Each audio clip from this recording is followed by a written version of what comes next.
A very good afternoon to all brothers and sisters in the Dhamma. So today is 13 November 2022, Sunday class. So we'll be sharing our Dhamma based on this transcript book, the 75th lesson of the 6th Patriarch platform Sutra. We actually stopped at page 53, but we didn't finish. So I need to go back to page 43 to capture the essence so that we share again. This part is on mindfulness, stability of it, which is also a lot of Kayanamitta who are developing the cultivation. They find it difficult to develop this. So this sharing should help them, because cultivation is not just about sitting, doing all the thing that is taught to you in the retreat or meditation center. Cultivation is an overall understanding. It covers a wide scope of understanding, starting with the 5 spiritual faculties, and the stability of your faith, your sincerity, and your perseverance, and the importance of heedfulness. When you understand the importance of heedfulness, it will actually allow you to see the importance of developing this daily mindfulness, and how to do it is also not easy to develop understanding. So today's sharing, I will cover all this so that you all can develop better understanding. Then you must understand what is wrong thought. Then why the 3 evils of greed, hatred, and delusion are so dangerous. That's why I allow you to develop the understanding, to realize that you are already deviated or off track. Whenever you are not happy and not peaceful, the wrong thoughts are there, means the evils are there. Otherwise you won't be unhappy, you won't be not peaceful. When you develop the correct cultivation, you should be all the time peaceful and happy. So whenever your mundane mind sway or stir or react, then the awareness should have the ability to be aware of those mind states. These are wrong thoughts that condition all your negativity or mind states. So all these are very important. So hopefully with this explanation, I go backward 10 pages to redevelop the understanding through that transcript sharing. Then it will help more cultivators of the way. Okay, as usual, we will prepare for puja. Okay, let us compose our mind, develop the faith, saddha, virya. Then mindfully we shall proceed with the puja chanting. Namo 本师释迦牟尼佛，南无本师释迦牟尼佛，南无本师释迦牟尼佛，南无观世音菩萨，南无观世音菩萨，南无观世音菩萨，南无阿弥陀佛，南无阿弥陀佛，南无阿弥陀佛，南无弥勒佛，南无弥勒佛。南无阿弥陀佛，南无普贤菩萨，南无普贤菩萨，南无普贤菩萨，南无地藏王菩萨，南无地藏王菩萨，南无地藏王菩萨，南无佛菩萨，南无佛菩萨，南无佛菩萨。อะระหังสัมมาสัมพุทโธภะคะวะพุทธังภะคะวันตังอะภิวาเทมิ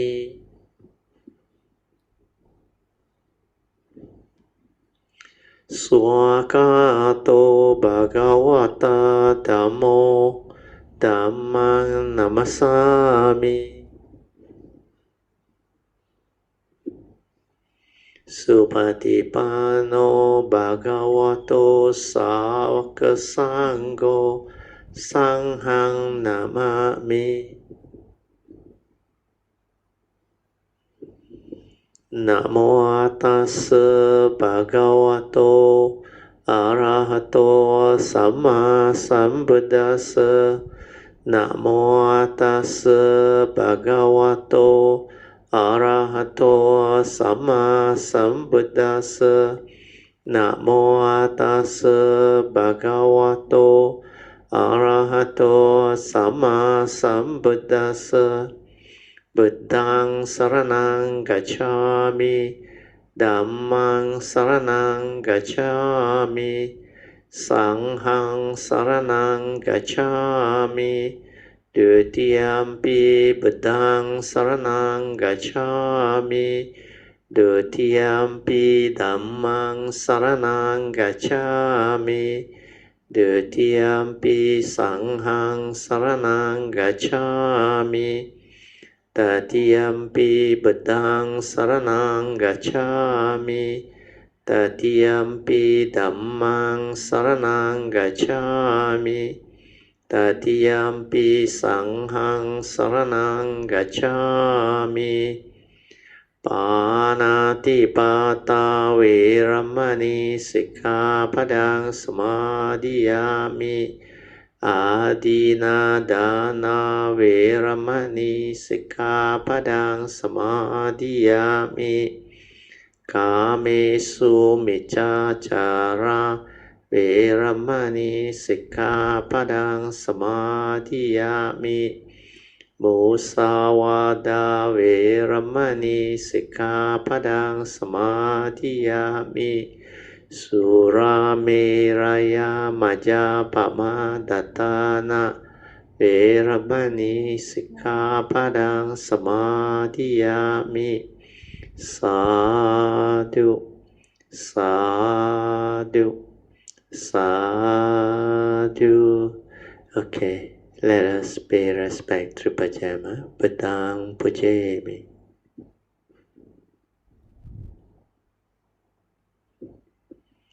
Dhammang Pujemi.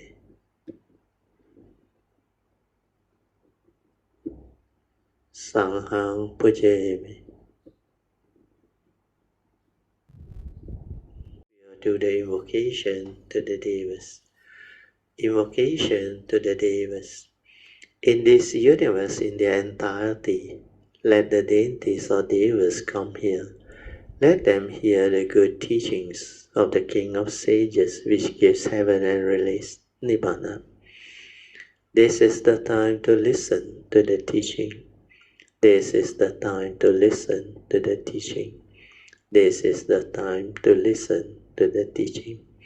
Samanta Chiyakawalesu Atra Gachantu Devata Saddhammang Munirajasa Sunantu Sakamokadang Dhamma Savanan Kalo Ayang Badanta Dhamma Savanan Kalo Ayang Badanta Dhamma Savanan Kalo Ayang Badanta Namo Tassa Bhagavato Arahato Samma Sambuddhassa Namo Tassa Bhagavato Arahato Samma Sambuddhassa Namo Tassa Bhagavato Arahato Samma Sambuddhassa Iti peso bhagava arahang sama sambuddho Vijja charana sampano sugato lokavidu anuttaro purisa dhammasarti satta deva manusanang buddho bhagavati swakato bhagavata dhammo Sandetiko akaliko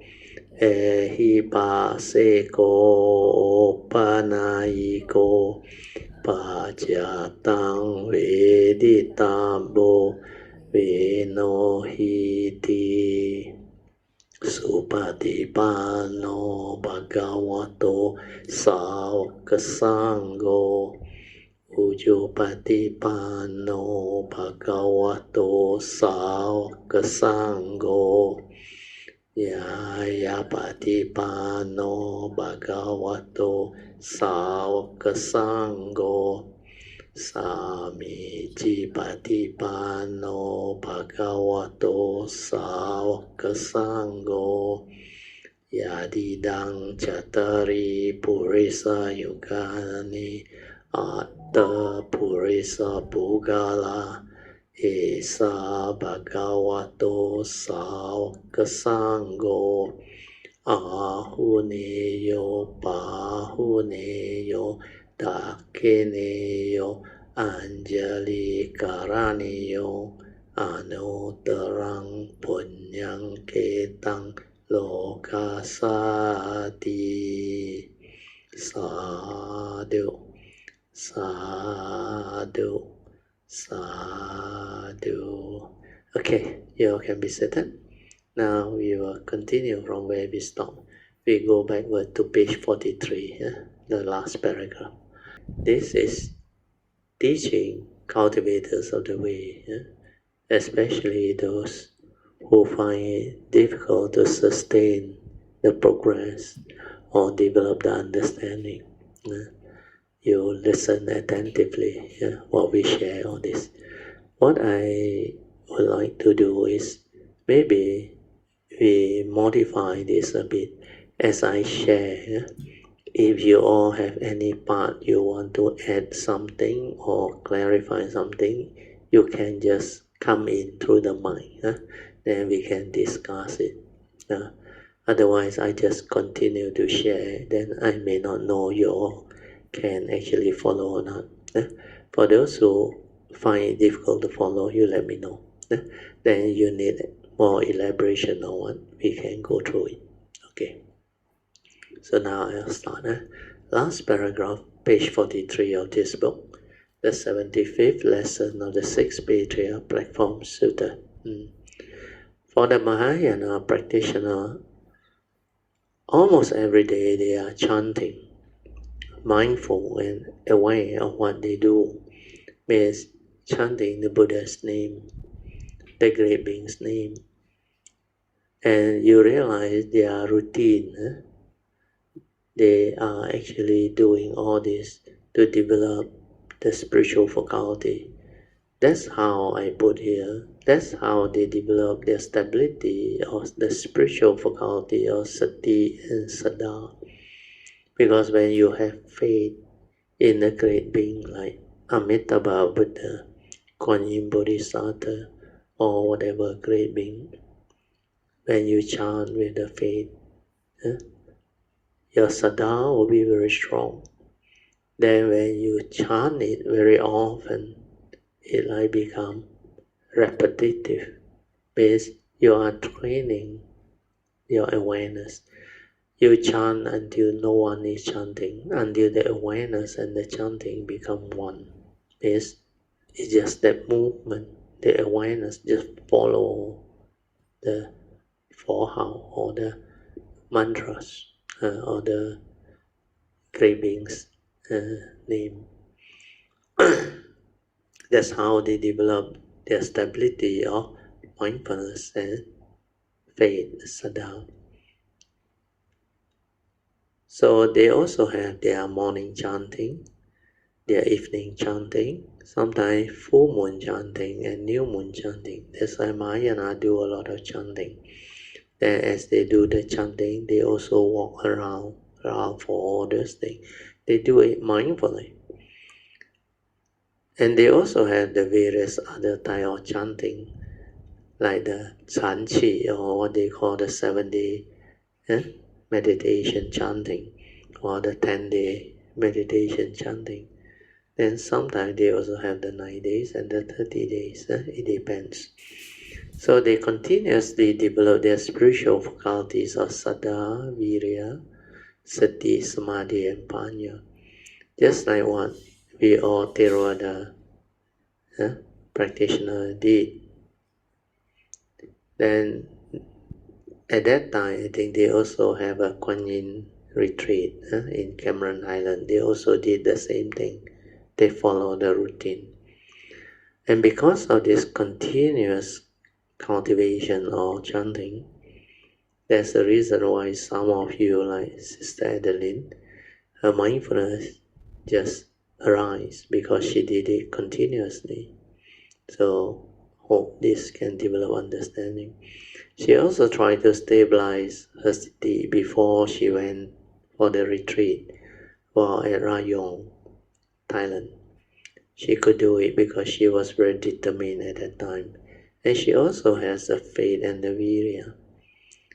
She was ready when she was at the recent retreat. So these are the reasons why she benefited so much while at this retreat. Then she knew that daily mindfulness are very important. And most of the time, she and those who have gone through it or developed it, like Brenda Song, they are aware and mindful most of the time, means throughout the day, most of the time. That's what cultivation is all about. You must have a religious routine to stabilize your daily mindfulness so that it's stabilized. As long as you are not heedful, means not in the state of ever mindful to cultivate the Noble Eightfold Path, you are as if dead, according to Dhammapada verse 21, because Dhammapada verse 21 said the heedless are as if dead.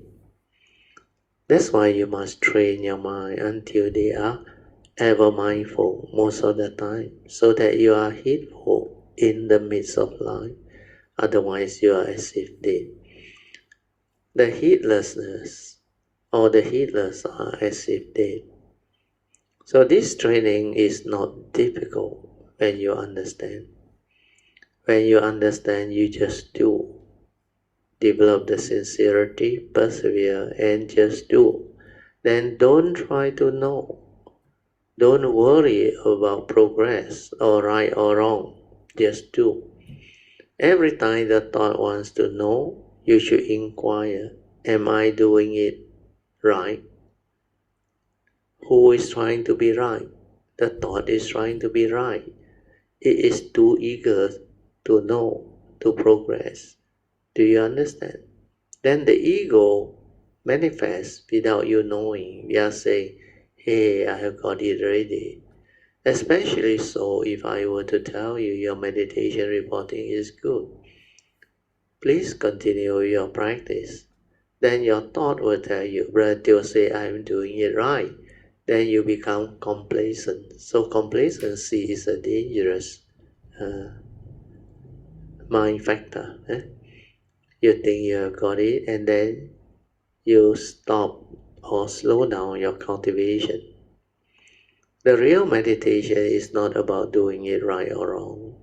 It's about understanding what you have to do in the name of meditation. If your spiritual faculty are not stable, then you have to work on it, especially mindfulness.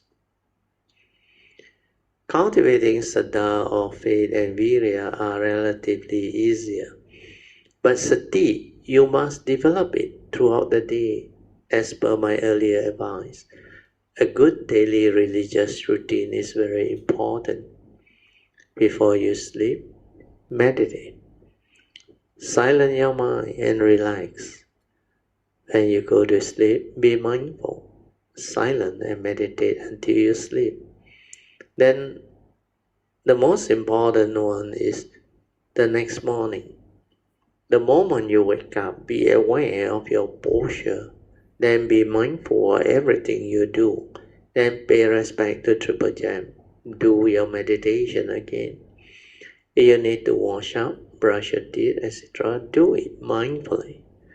Then go to your altar to develop some form of meditation and loving kindness, chanting or radiation. After that, whatever you do, like preparing your breakfast and taking your breakfast, develop mindfulness. If you find it difficult, you can start with the mindfulness of your four posture. Then slowly connect them with your other movements to develop the awareness of all the in-between movements and activity within your daily life. You have to do all this. Before you go out of the house, pay respect Triple Jam and have faith. Every time you pay respect with your pumps, there is an energy that goes to your heart. Initially, your heart area has not opened up. Initially your heart area has to open up first, because if your heart area is not sensitive, I realize that it's not easy to cultivate, but you cannot be mindful from there. When you are not able to open up your heart area, you will not be sensitive to detect energy. You cannot even be aware of your heart area.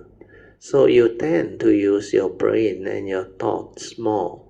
Reason why you think a lot, and very few people can develop the faith until their heart area open up. Every time you pay respect with faith, there is an energy going in without you knowing it, if you are not sensitive. But later on, it will become sensitive, and then you can feel a lot of things from there. The awareness from there can actually speed up your cultivation, because the true sati starts from there. Every time you lapse into heedlessness, like while doing anapanasati or what, you bring it back. Then you determine to be aware by coming back to your heart area. From here, you are aware of outside. Everything you do, aware from there. If you train it this way, sooner or later, one day, you will come to realize that your mind is now different. You can every time from inside develop awareness of outside. Everything you do from inside your heart area, you aware. You can see and trace back via recollection of mind. Then all this daily religious routine, whether you are working or doing your daily chores, you have to maintain mindfulness even while driving. So that part needs to be stabilized and established. That's why it's a full-time job. I used to use this word, but it doesn't mean that you have to retire from your career. Full-time job here means to meditate full-time, to be aware full-time. You don't have to retire, which also means in the midst of your working life, you can also develop mindfulness. That's what I meant by full-time cultivating. Otherwise, one of the Kayamita about 10 years ago at that time, she thought when I say meditation is a full-time job, she approached me and talked to me and said, but Theo, I still need money. I still need to survive. So how can I retire? I said, who asked you to retire? She said, you say it's a full-time job. I said, full-time job means whether you are working or not working, you are full-time developing the training of the mind to be aware or mindful. And this is what meditation is all about. It doesn't mean that you have to retire from your career. No. If you need to work, you work. If you have to work, you work. If you can afford not to work, then it's your decision. You can either semi-retire or retire. But whatever you do, whether you retire or semi-retire or working, you can still cultivate. Cultivation is about developing continuous mindfulness or awareness. And this is what the real meditation or cultivation is all about. So develop this understanding so that you are clear. Then your focus is there. By doing that, you won't get lost again. Otherwise, this question keep on coming up because it's from the thought. The thought wants to know whether I'm doing it right or not. It has nothing to do with right and wrong. It's like if you want to learn something, take for example cooking or whatever. You can read up the theory, but as long as you don't try out the actual cooking, it's all theory, not much use.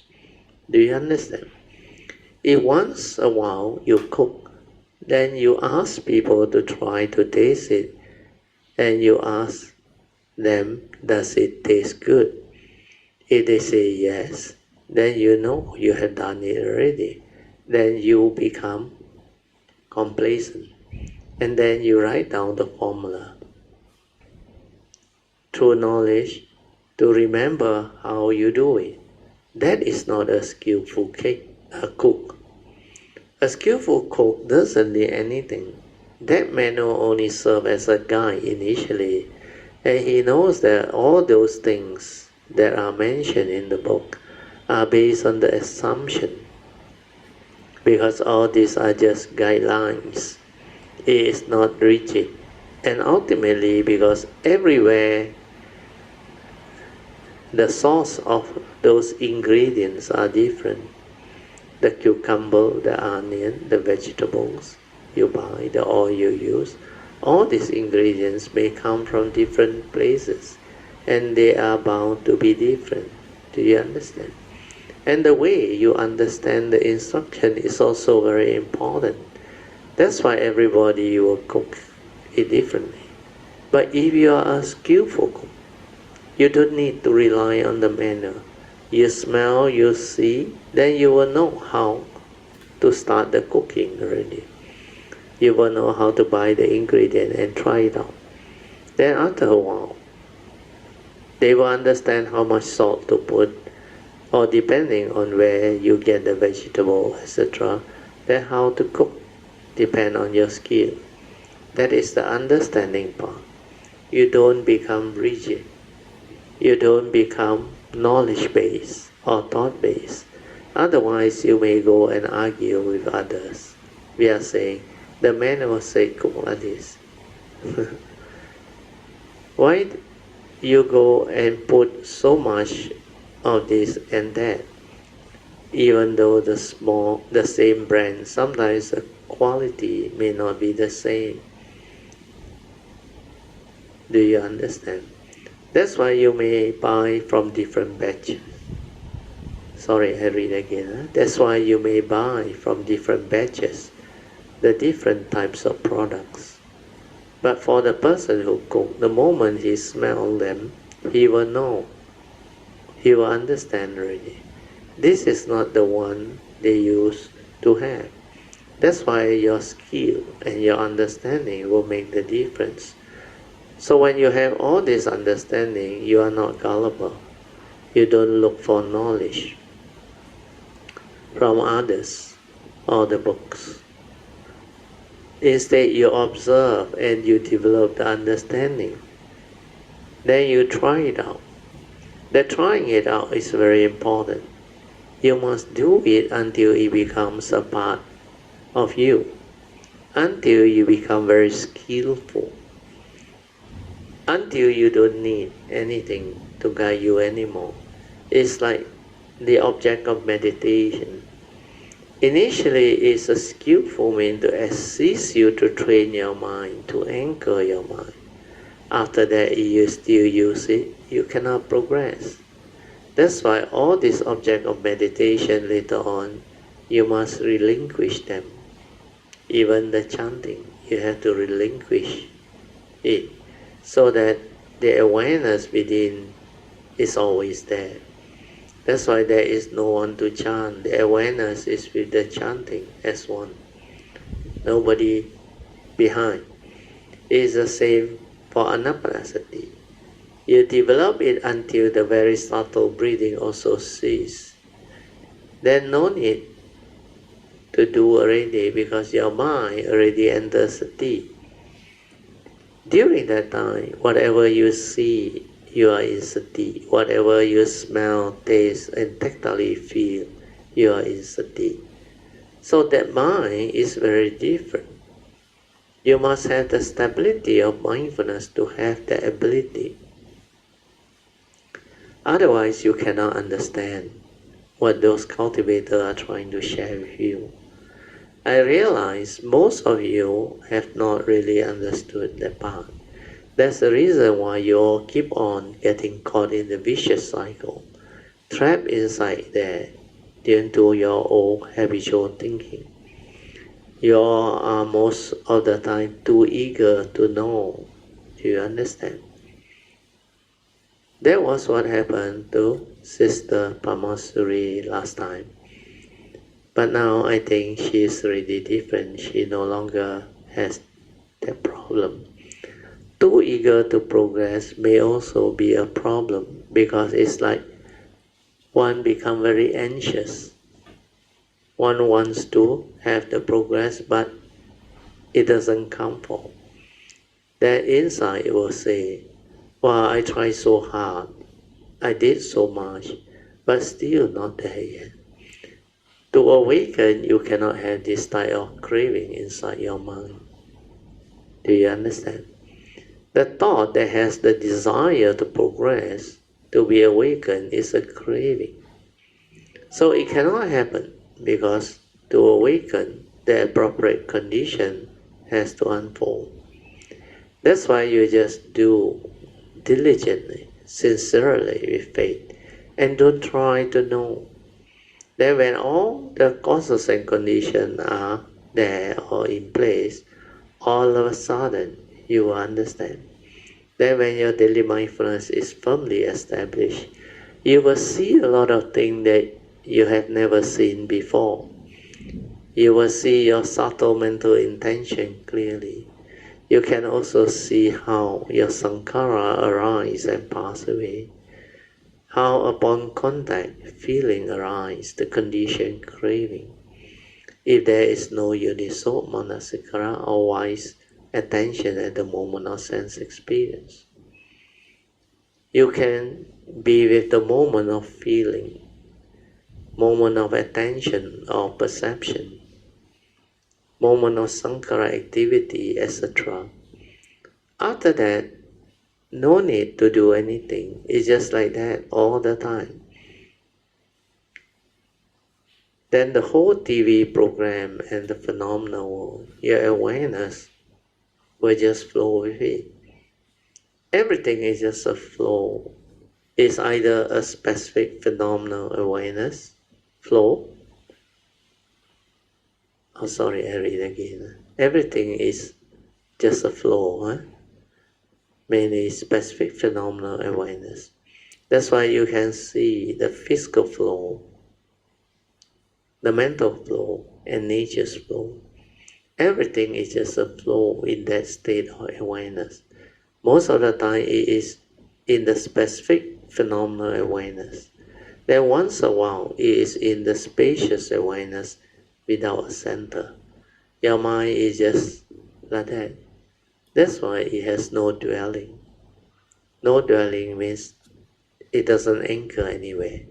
Means spacious awareness without a center. You don't stay anywhere. But that mind that is one with the awareness will understand what spacious awareness is, because it is just the awareness without anything. Then whatever you want to know, it can know if you want to know. That's why we call it the mind that has no dwelling. So first train your mind until no thought. Now this one is very important. Yeah? You must stabilize your ability to be in the moment without thought. That can only happen when your mindfulness has stabilized. So first train your mind until no thought. The first hallmark of huining, wu nian. In this no thought state also you cannot develop or arise. It means you are still not ready to develop the true or real meditation as yet, because you have yet to realize your true mind, which is the silent mind. When you are most of the time aware, means you are already ever mindful. It means most of the time you are without thought. You are just aware. Then when you perceive, you are aware. Then thought may arise, but it stops there. After that, it doesn't proliferate anymore. Then you continue with your daily life. Thought will arise, but immediately after that, it does not proliferate anymore like before, because of your wisdom and understanding. And it doesn't move like before anymore. Then it is always with the moment in pure awareness, more and more, more and more. Previously, before you have the mindfulness developed, you tend to think a lot. So this one is very true. You tend to think of many things. You are hardly aware because you are too busy thinking, planning, and worrying about life most of the time. You think about your problem, then you trigger all worries, anxiety, etc. Then you worry about them. And you also plan to do all those unfinished things or business that you have given importance to. Then your conditioned thinking, let's say when you are at home, you say, yeah, I need to go upstairs to take something. Then it conditions you to walk towards the staircase. But as you do that, you are not aware of your walking. And instead you are thinking and heedlessly lost in thought. And you are not aware of what you are doing. That thought conditions you to go upstairs. Then as your body turns to go upstairs, you are not mindful or aware. You are still thinking.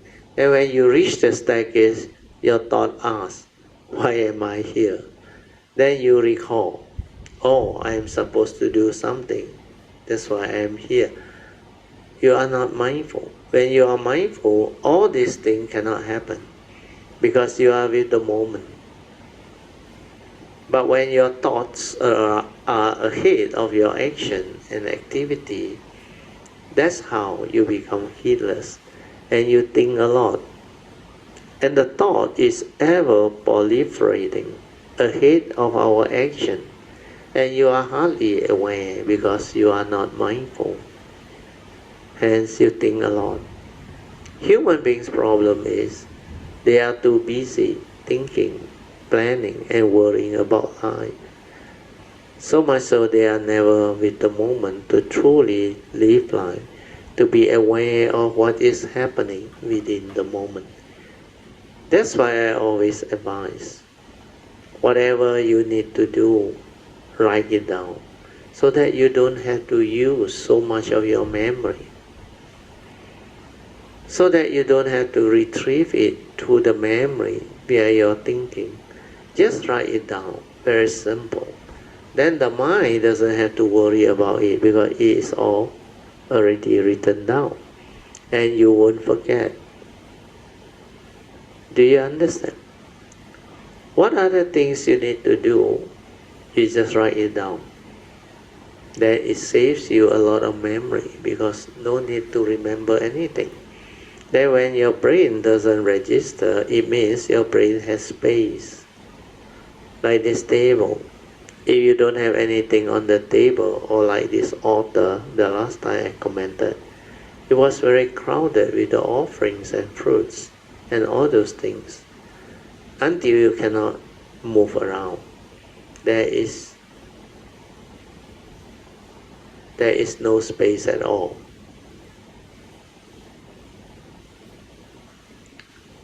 And do you know what all these items are.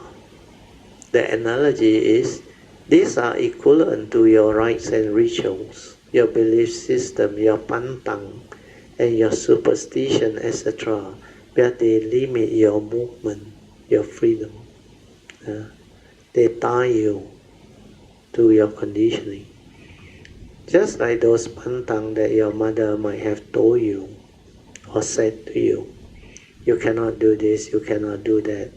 And on the 7th lunar month of the Chinese calendar, you cannot go out where is a Hungry Ghost festival, etc. So these things create fear in you. Then at that time, it so happened next week is the 7th of the Chinese lunar month, means month 7. And that is the month when all the hell beings are being released. This is what people believe. And you all believe that. So your memory of what your mom told you will put fear in you. And with that, you tend to put fear into others too, due to your this pantang or belief. That's why you have fear. That's how you have fear. When you accumulate all these things that you are holding on in your brain, in your mundane mind, you don't have space. And since thoughts are response to memory, you will think a lot until there is hardly any space between your proliferating thought. Because you are lacking in mindfulness. It becomes worse if you also accumulate all your psychological fear. This part is very important. If you go and accumulate all your psychological fear, phobia, worry, anxiety, misery, sadness, sorrow, and lamentation, etc., including your insecurity and your scars of memory. You did deposit and cling on to all these things in your memory. And since thoughts are response to memory, this wrong thought will keep on arising to haunt you. That's why if you don't straighten your view and clear off all this rubbish through the daily mindfulness, direct seeing or wisdom, your brain will continue to not have space, because you will cling and hold on to all these things via your delusion. The memory can be there, but they are not on the tables. That is, your mind is not clinging on to them. Do you understand? Your brain is free to move. The mind that understands doesn't have rites and ritual or pantang or belief system, etc. It's just aware. Thing is just the way it is. You just manifest, move freely, without restriction. No need to worry about this and that. And who say what? You just act according to wisdom and understanding. We are following the Noble Eightfold Path practice. If you have right view, you will do the right thing. If you don't have right view, you will do the wrong thing. That's why the user of thought is very important. Without right view, without wisdom, you don't know how to use thought. Then there is delusion. That's why all the thought become wrong thought, because the user of thought is deluded. That's why the ego, the selfishness, the emotions, and the anger, the hatred, the fear, worry, and anxiety, all this exists because of the atta or ego. Without the atta or the ego, who is having fear? Nobody, right? Who is selfish? Nobody. And there is nothing, it's just a form of mind for us to use. So I use it. there is no more about the me. It's about the law of karma. That's why this one, the form and mind, has a duty. It is subject to karma. So it cannot simply do things. Am I violating the law of karma? If so, the karmic nature is affected. Then this form and mind will have to inherit all those karmic things, because you are born of it, heir to it, conditioned and supported by it. This is what wisdom is all about. This is right understanding. So if you can't, so you act according to wisdom, not according to your memories, which are your conditioning, your fear, your worry, your anxiety, and all those rubbish. That's why there must be space or awareness. Space within thought. When there is space, there is freedom. When there is space, there is no thought. No thought means no fear, no anxiety, no sorrow, and no lamentation. Then there is peace, there is tranquility, there is stillness, there is clarity. This is understanding. That's why this one can awaken. This one can insight into the three characteristics of nature.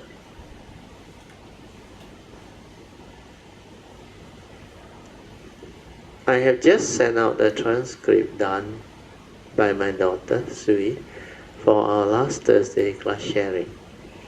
It's all there. And when you read through it with understanding, reflect and contemplate until very, very clear. Until you understand it clearly, then you just do. Don't ask any more questions after that. Not to say you cannot ask, you can ask, but only ask after you have done it. Done the cultivation correctly. Otherwise, you will continue to get trapped in the same way. Ask means ask those questions which are relevant to cultivation. When you have already understood the cultivation, you just go ahead and cultivate. Then as you cultivate, you will encounter other type of questions. Those questions are more useful and relevant. Just like Sister Adeline's question just now. Because she has done that cultivation, then she wants to understand how to overcome duality. Do you understand? Her daily mindfulness is already established. What she needs is the wisdom part. That's why I explained just now. Duality is to be understood. When you have understood via the direct seeing, you don't have to do anything. You only need to develop the wisdom to understand that this duality pertains to the mundane world. Just like what I had explained just now. Duality is for the mundane world, the conditioned arising world, where this is created by the mundane mind. So within the mundane mind, the conditioned world, duality exists. And you have to accept that fact. People will talk that way, human beings will behave that way. They will arise all this. But when you understand these are duality, convention of society for living beings who don't have the wisdom and the Dhamma understanding, then you can be free from them. Because if you already have the wisdom, then this duality doesn't apply to you. Do you understand? People are just the way they are. That's why only wisdom free. Then you are not attached to duality because you understand that right and wrong are convention of society. When I can see something as they are, accept them for what they are, my mind is free. The world is the world. Human beings are just the way they are. With this understanding, which is wisdom, my mind liberates from duality. This is the second aspect of the middle path. You can transcend duality because the wisdom will allow you not to be caught in duality within the phenomenal world of existence created by the mundane mind through delusion. So you will know how to use the form and mind. But it is for you to use. For you know this is not real, not you. That's why you can use it accordingly. And you will also know how to do your duties with it.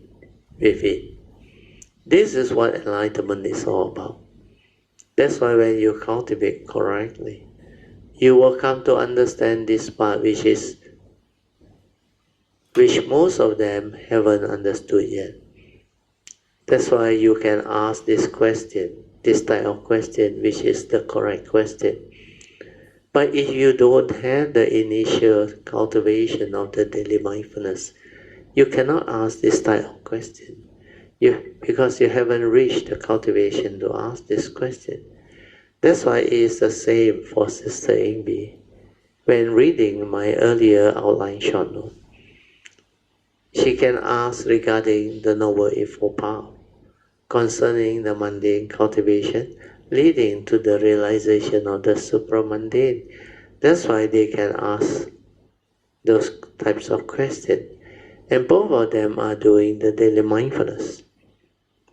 They have done it until their daily mindfulness is already very stable for quite a while already. If you don't believe, you can go and ask them or check out with them. So this is how the cultivator or cultivation differs. When you understand, you just get on with it. Then you will progress, because understanding and you will transform. Oh, sorry. I read again. So this is how cultivation differs.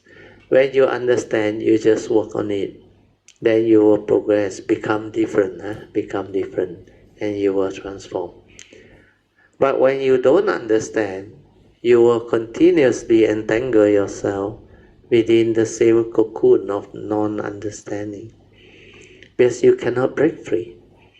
So listen to it, reflect, contemplate, write it down, understand them, and then just do. All these are the same messages that have been given to you all since the early days until now. It's the same message, because if you have the understanding, my nature will know. My nature will further advise you on how to develop the cultivation after that.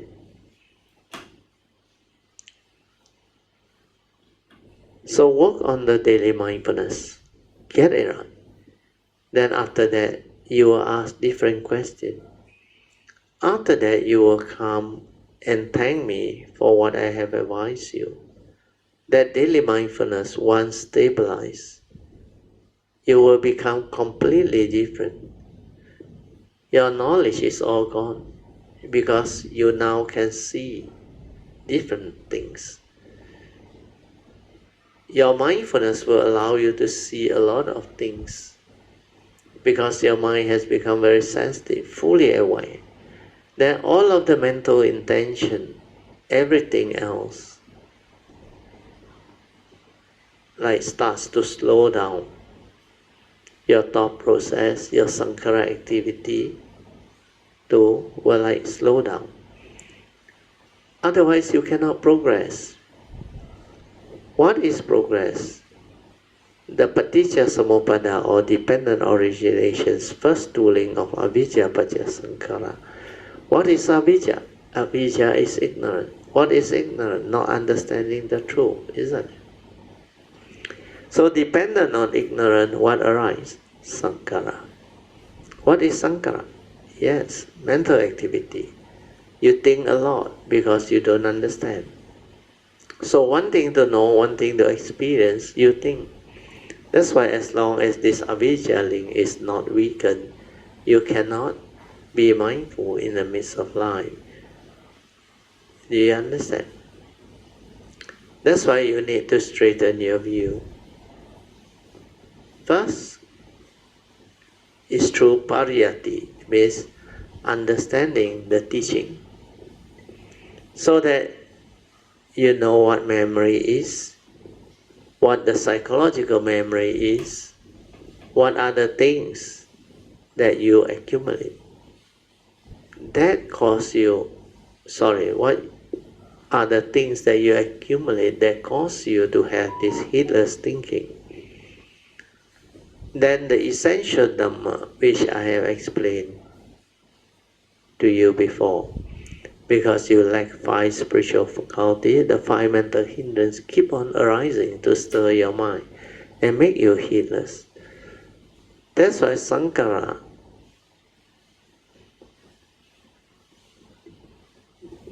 I read again, that's why Sankara continuously arise. So what you are supposed to do in meditation is to train your mind to decondition this heedless thinking. This means you have to work on the 5 spiritual faculties, because when the spiritual faculties are there, the mental hindrances are gone. But this is what most people cannot do, because they cannot get the sati right.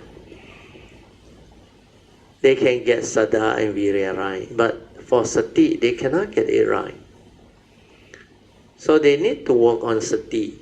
That's why all the training, whether mind sweeping method, anapanasati, the chanting and the bowing, etc., is to train the daily mindfulness, to anchor the mind, then to stabilize it until it's part of you, until you are ever mindful in the midst of life.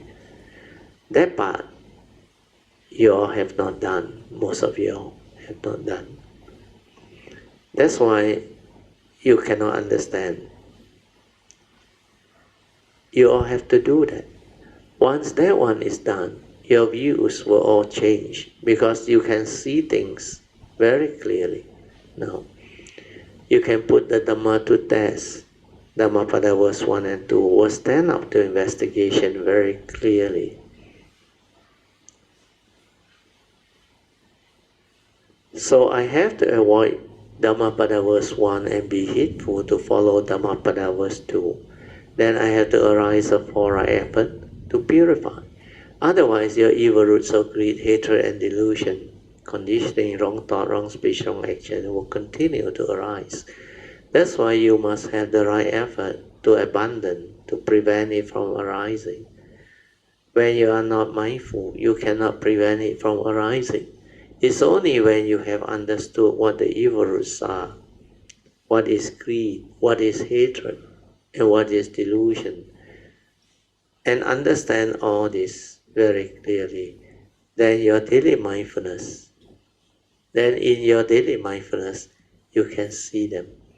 Then only you can develop the ability to abandon them. How to abandon them? The 5 ways as taught by the Buddha. The meditative way, which are the 3rd and the 4th ways, are most effective. So do it. Then your mind will become different. Do you understand? Then whenever anger arises, you understand anger is not you, because it is conditioned arising mind state. So try it out. Go in and silence your mind and stay with the anger. Then when it ceases, you will understand. No wonder the Buddha said, anger is not me, because anger is dependent originating. Then you have to trace the origination factor. Why did you get angry? It's from your senses, from your memory. Then how to reverse it?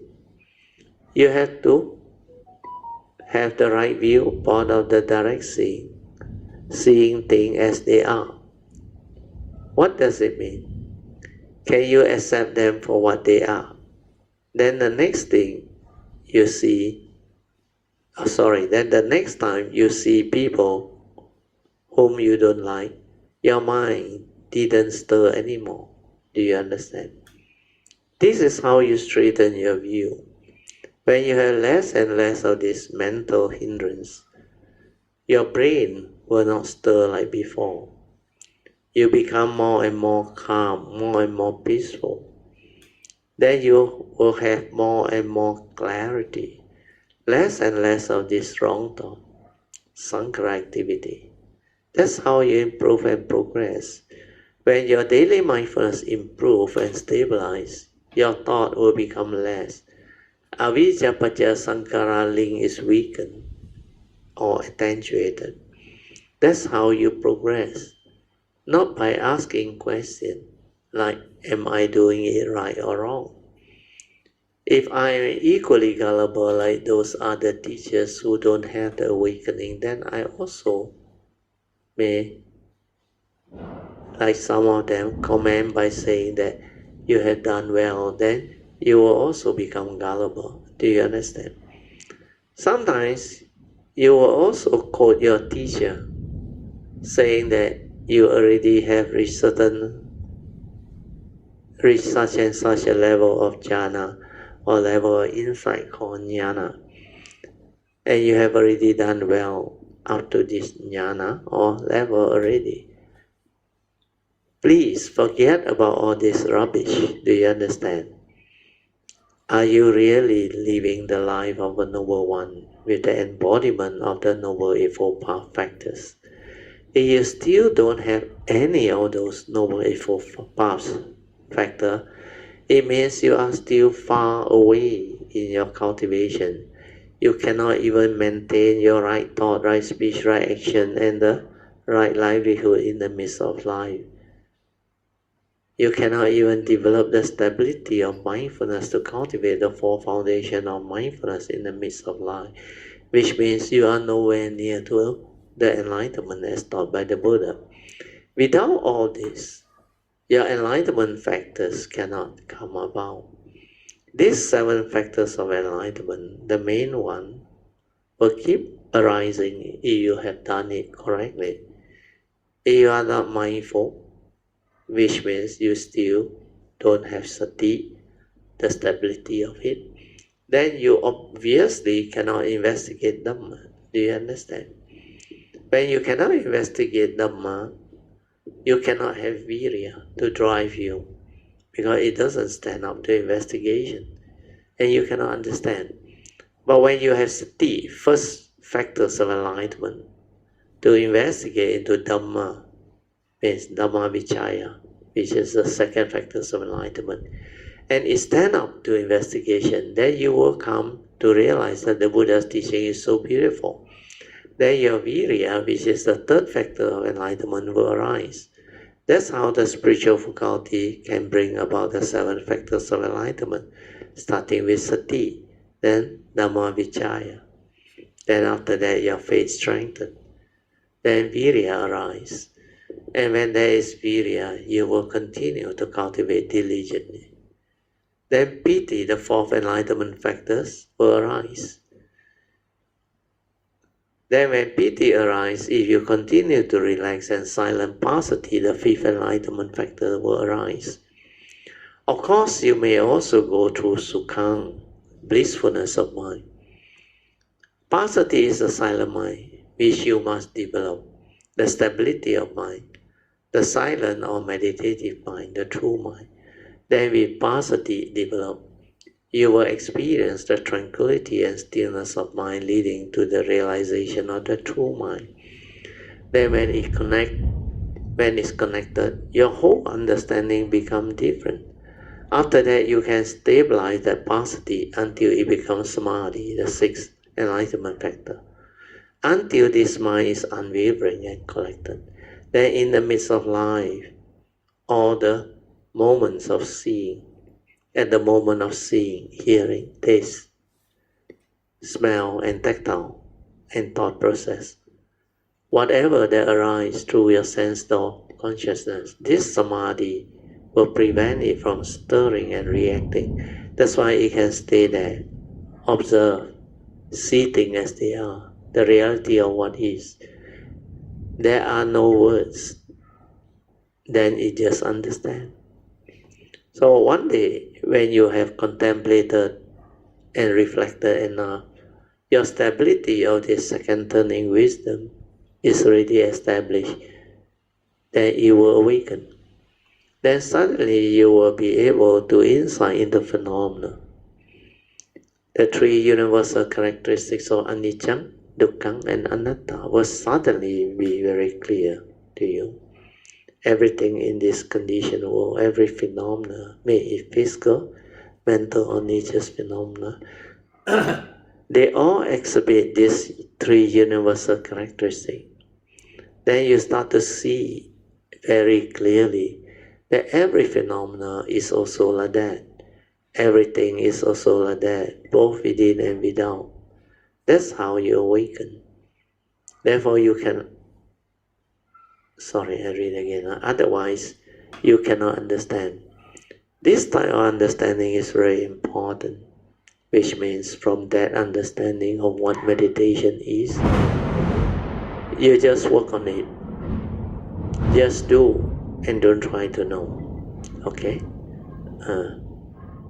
This is important understanding of the cultivation. I read again. This important understanding of the cultivation is not only for you, it's for everybody, especially for those who have not yet developed the stability of daily mindfulness. This way is not difficult if you give it a try, but it demands a lot of sincerity and hard work, which means diligence, faith, and perseverance. Meaning, don't be afraid of failure. Do you understand? Failure is very common. Everyone also needs to start from somewhere. You look at Thomas Edison, how he discovered electricity. He failed almost 1,000 times. He tried everything. And every time he failed, he continued to persevere. Then finally he hit it right, because he was waiting for the lightning to strike. And then he realized that the lightning flash is actually electricity. That's how he discovered electricity. Do you think it's easy to discover electricity? How many of you are science students? Nobody. Now I ask you a question. If you don't have your textbook, your physics book to help you, and you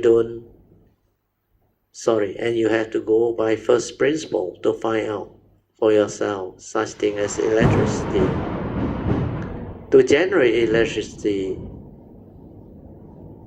also you don't understand, because this thing is not known before Thomas Edison's time. Do you understand? I can tell you it's not easy to discover electricity. That's why you need people with inquiry mind, because he looked at the lightning. He saw the light flashes through. Then he knew it went down somewhere. That's why he tried. Then he became successful. Then he came to realize that electricity can be generated via magnetic field and copper wire. And later, how to create the generator to generate electricity. How through the battery you can also create electricity, and so on. So this is science. Do you understand? So it is more or less the same for spiritual cultivation. When you inquire, when you develop the mind that has this ability to be aware, it can understand many things. That's why those with a spiritual understanding, they can progress further and faster, way beyond. And that's why the Bodhisattva way is a very, very extensive cultivation. What you have learned is just a handful of leaf, and now for sainthood, normal sainthood way enlightenment. That day, who was it who asked me about the handful of leaves? Yes, it was Brother Song. The question was very good. The handful of leaves is just the essential Dhamma needed to awaken the normal living beings to the sainthood way, to realize up till Arahant stage. Beyond the handful of leaf cultivation is the Bodhisattva way leading to the perfection of cultivation to realize Sammasambuddhahood. These are like the leaves in the forest, on the trees in the forest, and comparatively, the handful is very easy to cultivate, not that difficult. But the other way is very extensive and very comprehensive, and it looks very difficult. But when you understand, it is not difficult. When you understand your vows will take you along. Your affinity with the great beings and their vows will take you along too. And what you only need is to have sincerity of heart, faith, and perseverance, and then everything will flow. That's why I say, don't try to know, just do. Initially, plant the seed of Bodhi, determined strongly to have the understanding, to have the Bodhi mind, so that this Bodhi mind, when it's strongly planted, it will take deep root. Then every life you arise because of your vows planted. We are the first stage of Bodhi mind development. It will recall all of your vows, your right views, and whatever aspiration you have made. Then every life you come, whether there is sasana or no sasana, this understanding are always there. This is what you need to do this life, so that you won't miss out on this window, so that all of your future lives coming will be taken care of. And you are so lucky to have this teaching. That's why if you allow this minute window to slip by, I can tell you, you have to wait very, very long, as stated in the opening verse, for starting a Mahayana Sutra. For 500 million aeons, you may not even come across this true teaching. It is not easy, okay? I think we have to end early today, as I supposed to attend dinner this evening. Oh, that was that time, huh? So, end, huh? Sadhu, sadhu, sadhu. Then that one is sharing of merit, transfer of merit. Huh? That one, we leave it, we stop here. Relax body and mind, maintain awareness, stabilize it. Huh? Remember the four support. Relax, aware, stability or awareness, then trust. Yeah. Okay. You can slowly, mindfully come out of the meditation. Yeah.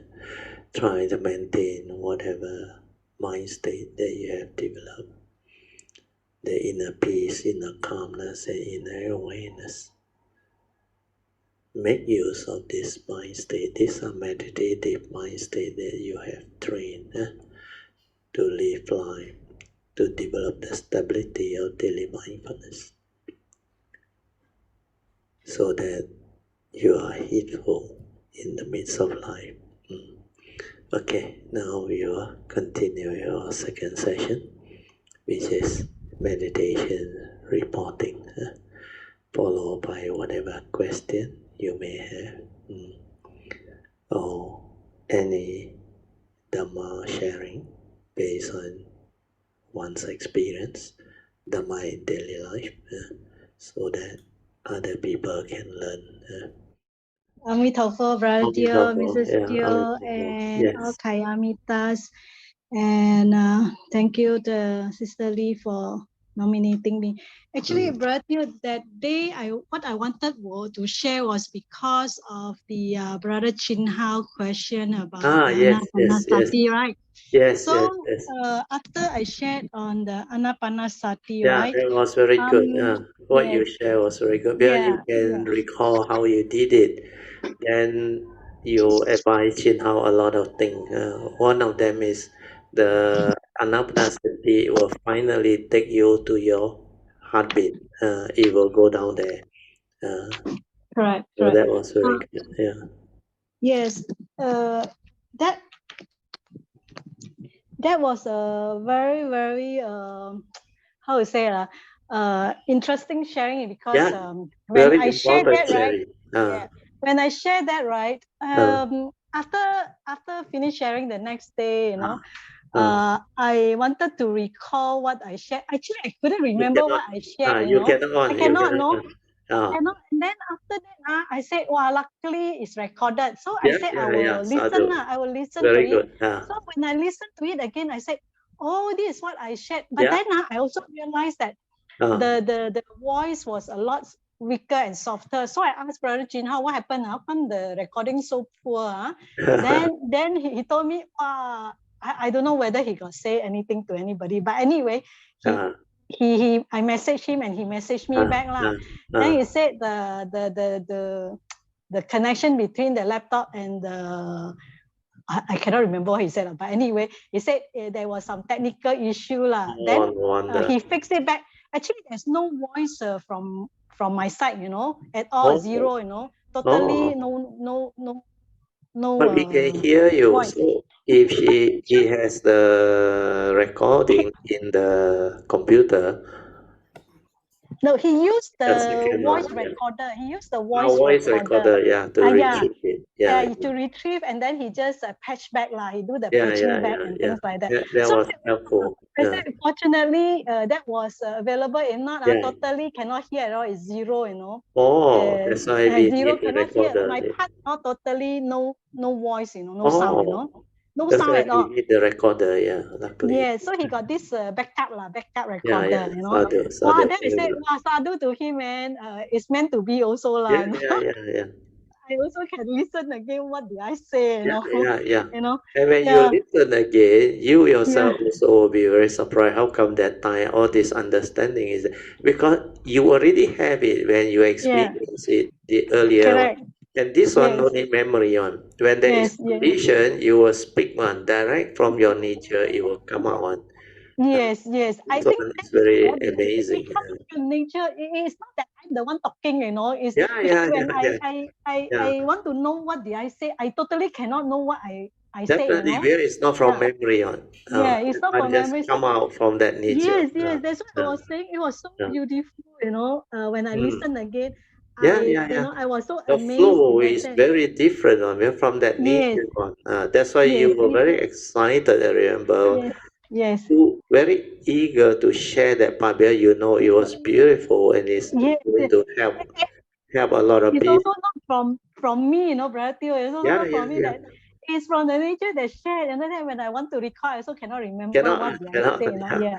So uh, then when I listen again, it was so beautiful. And yeah, then I yeah. noticed Very beautiful. Yeah. the Then sound is also different.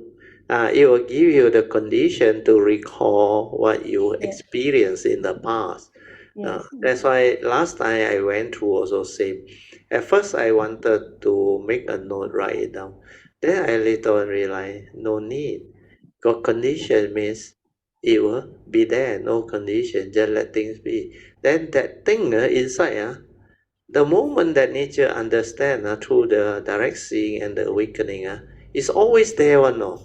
That's why whenever people ask me question, I like the spontaneous one. Because the spontaneous one you ask, immediately my nature reply on. It's not from memory. No need to prepare anything. No. And that one, a lot of people realize very few people can do one. No. That's why those who listen to my sharing, they will know. Even monks also told me that. Those that time I remember there were two monks, one from Burma, the other one from Canada. He said, Brother Teo, very good. You ask him, he can answer very well. Because the interview during the second session is any topic on, impromptu one, then the nature will manifest and just answer. And the way he answer is very beautiful one. Very, very beautiful one. That's why you need to have this understanding so that later on in your uh, cultivation, as you stabilize all this understanding, then you develop the ability to understand all this happening. Then when your nature manifests to share, you will know all this is what Dhamma is. If it's meant to be, it will be. If it's not meant to be, it will not manifest on. But the nature already has the understanding one. Then I realize when I encounter something, I know what to do on. My nature know what to do. I know how to act on. That's why this is spontaneous. Yoniso manasikara. At the moment of sense experience, that nature act. It doesn't act from memory. When you try to remember and share, it's very different. It cannot come on. So a lot of people don't have that understanding. So they got that fear that they may not remember. So they tend to like write it down or prepare something. But you realize if you do that, that thing that come out is not natural. The flow, everything is not natural. It's like when you read the script and you actually develop the understanding, then you share, not from the script one, the flow is very different. So all these are very beautiful understanding and sharing. Good project. You should continue. After that, what happened? Yes. So it was I mean, I was very joyful that that this thing just happened by itself in a natural way. It wasn't like from memory or anything. That's why I cannot remember anything. And I have to go back to the the video recorded to listen. Yes. That's why And sometimes I also go back and listen. Then I was amazed. Wow, how can I just at that moment cover all these things? Then sometimes I also come to realize it's not only the human listening, it's for the non-humans. Because certain type of understanding, not the audience that the human beings can understand one, is beyond one. Then sometimes the nature will also know is asked by somebody else on. Then it will know how to manifest that understanding and explanation to benefit those beings. Like during the Buddha's time, the Devas and all those things, they will come, then they will ask the appropriate question on behalf of many. And on that day, at least from my side here in Singapore, the sound is very clear to me, when I was talking and Brother Theo is talking, I can hear very clearly. But when you listen to the recorded audio, it's very soft, I was thinking, what happened? Why is my voice so soft? I don't recall that, So that's what Brother Jinho told me what happened, in the recording, So that is so interesting in the sense that despite the problem, he was able to resolve and save the day by having the recorded audio, the backup. So it was very, very fortunate as well, that it was safe. It was safe. Okay, coming back to this the second part that I wanted to share, right? Because of the question that was talk about was Anapanasati. And then I know a lot of people also very interested on this Anapanasati, especially like Brother Chinhao, because he also do Anapanasati. And then for me, because I also started with Anapanasati, so as I cultivate this Anapanasati meditation, right? Initially, so I want to talk about the initial part of it, So I did mention to Brother Theo that I had leg pain, in Cameron Highland, Highland. So before I went to Cameron Highland, actually the year 2016, I was meditating at home. That is the first time I started learning meditation at home. Okay, so I started and I told Brother Theo I wanted to attend a one-day retreat, and then so I practice at home, and then of course I attended before that practice. I actually attended the Gong Ming San so-called relaxation meditation course taught by the abbot of Gong Ming San. So I went to the temple and do the meditation. So I mean there are like hundreds of people there, attend. It's a big hall, a big temple that the abbot teach. So I just want to give these explanations, kind of like to explain to all beginners and all Canadians that are interested. It is not easy, to meditate. Actually, when I first started, I just want to tell them it's not easy. It's not like Zoom, you become very good in your meditation. It's not like that one. No, it is just like a baby started to crawl. It is tough, because baby don't know how to walk. They start to crawl and fall and things like that. So for me, I also went through the same kind of suffering, that I first started the meditation. I learned and I sit there and my pain start to come, 5 minutes into the sitting meditation, the pain come and then get worse and worse, until you cannot take it. You will move, you will move around. Today I want to talk about the pain in the meditation, Brother Teo, because I know when we start off with Anapanasati, because you are doing in a sitting position, it's very painful. You will develop the constriction of energy flow, then the pain will develop.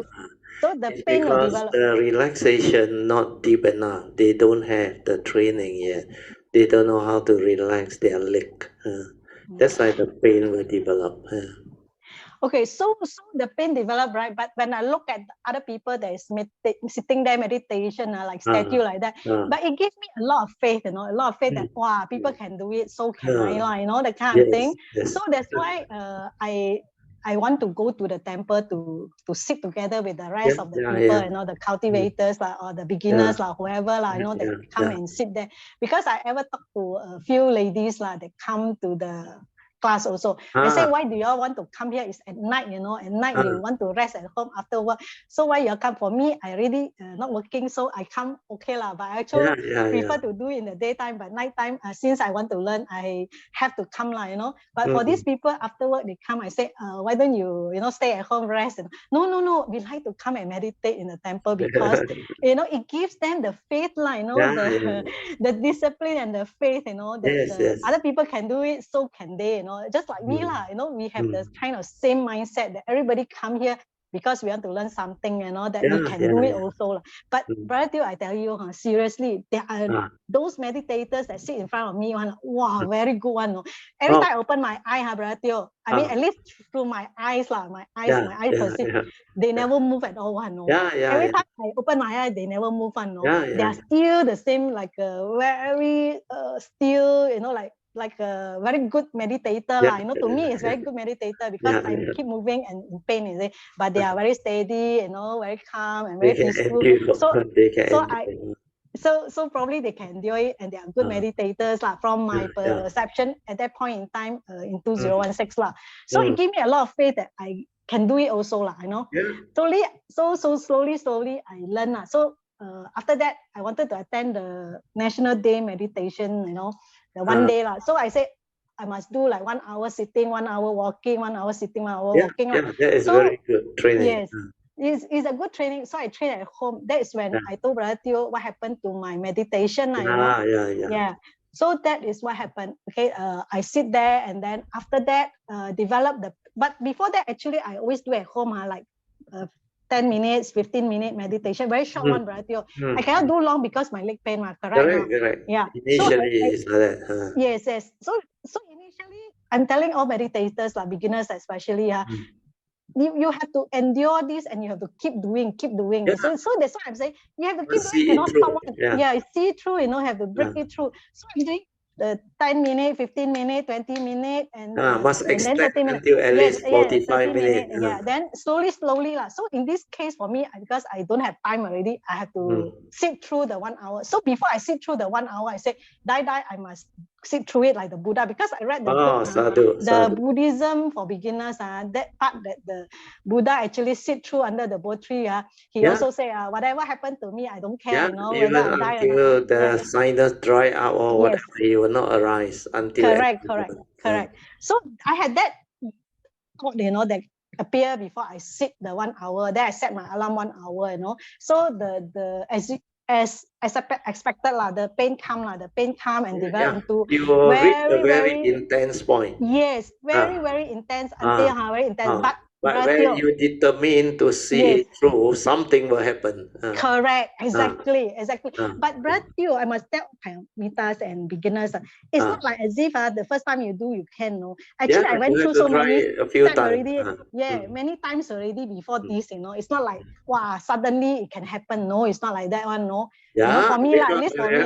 When I was doing it in 1986, that time is Ajayantra, remember the 8 precept weekend retreat, 2 day, 3 day, 2 night.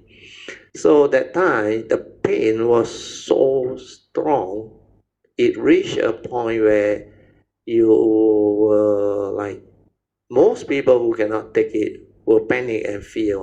But it triggered off my thought also. No? He said, you continue, you may paralyze. Oh, that time I was ready, Then I said, paralyze, nothing. I just see it through. Oh, then when I determined to see it through, that thing just flashed through. And after that, I understand everything.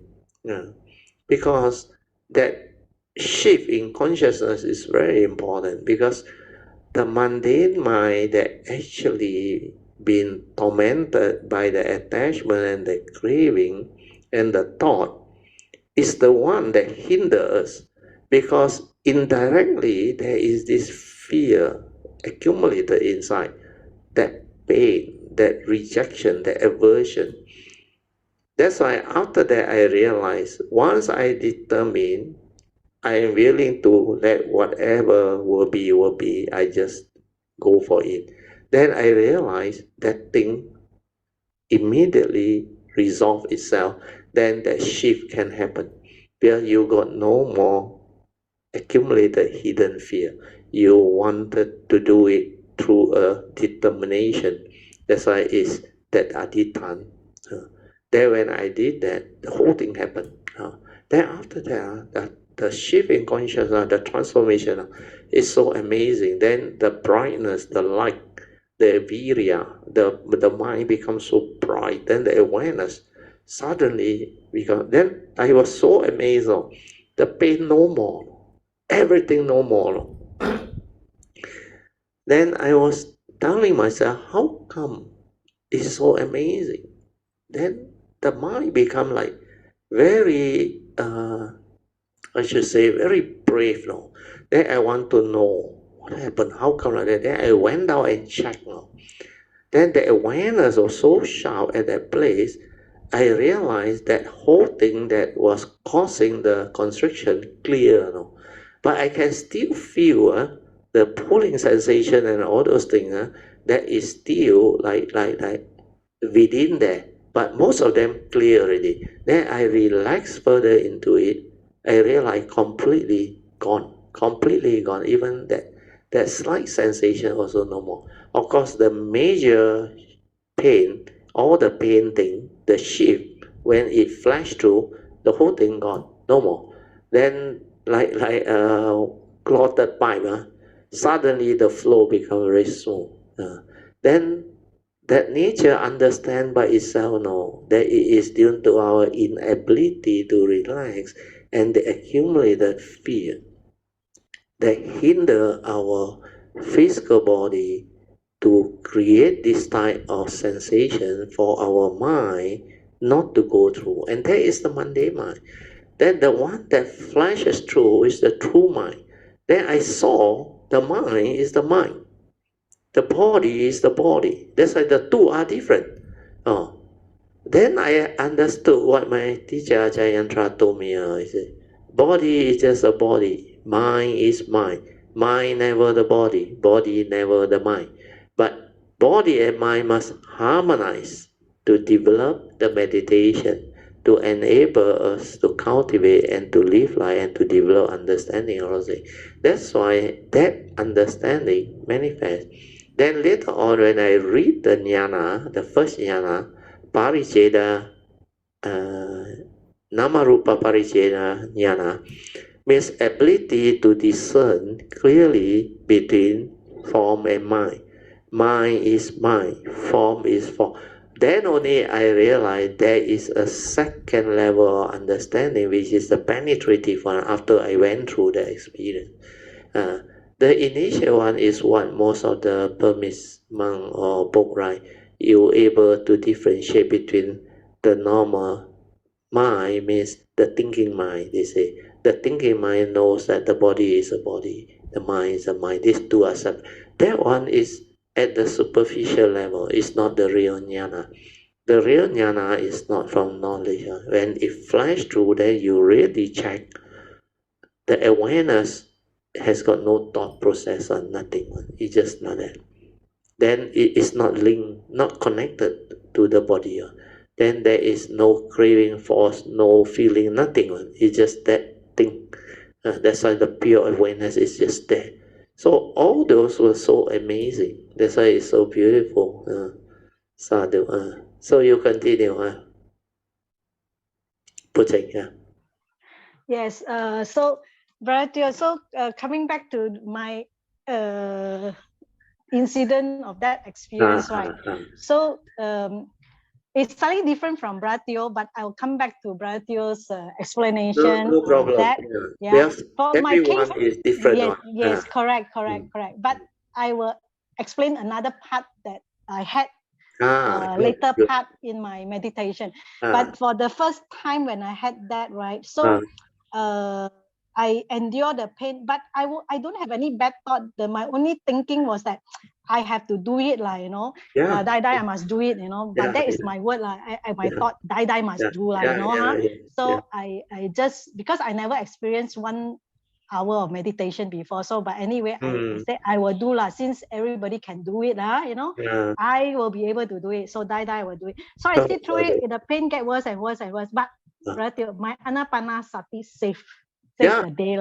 So the anapanasati, right, bring me out of it, and then a flash went through, the flash went through, and then I was outside. I no longer have the body no more pain. I mean, I don't have the body, I don't feel the pain anymore. It's just right, it's just the mind level. It's just mind alone, that true mind, the awareness nature. Yes. So, but anyway, I explained to Brother Teo in Cameron Highland Retreat in 2017. Brother Teo explained to me what happened, because I explained to Brother, that is the part that I see that it's just like moving very fast and slow, moving fast, very fast. So Brother Teo was telling me I went into the infinite space, formless rhyme. formless rhyme. So that was the explanation. Yes. So that is the explanation that Brother Teo gave me. But I actually share with some other teachers what happened to me, but they actually cannot explain what happened to me. They cannot understand. They cannot understand. They don't know what happened. They think that I they also don't know what I'm doing. Because they haven't experienced it, that's why they cannot explain. They cannot answer you. But this is not something that is comprehensible by them, is beyond them. That's why they cannot. So anyway, they're not able to understand what happened to me. But when Brother Teo tell me that, I said, oh, that is what happened. So actually, I read that in the Heart Sutra book that also had that. Arupa, Yes. The formless jhana, the rhyme there, yes. So, okay, that is what happened. Then, Brother, coming back to the meditation that I experienced some years later, actually, later, not immediately, because I still have pain on my leg, but it's not excruciating as before. Once I went through this experience, so whatever pain happened to me, I can endure. It's no longer excruciating. You know how to deal with it. And for me, it's even more amazing, because after that, pain was never a phenomenon or issue for me. Because straight away I understood, and I just relaxed into it, and the sati just came.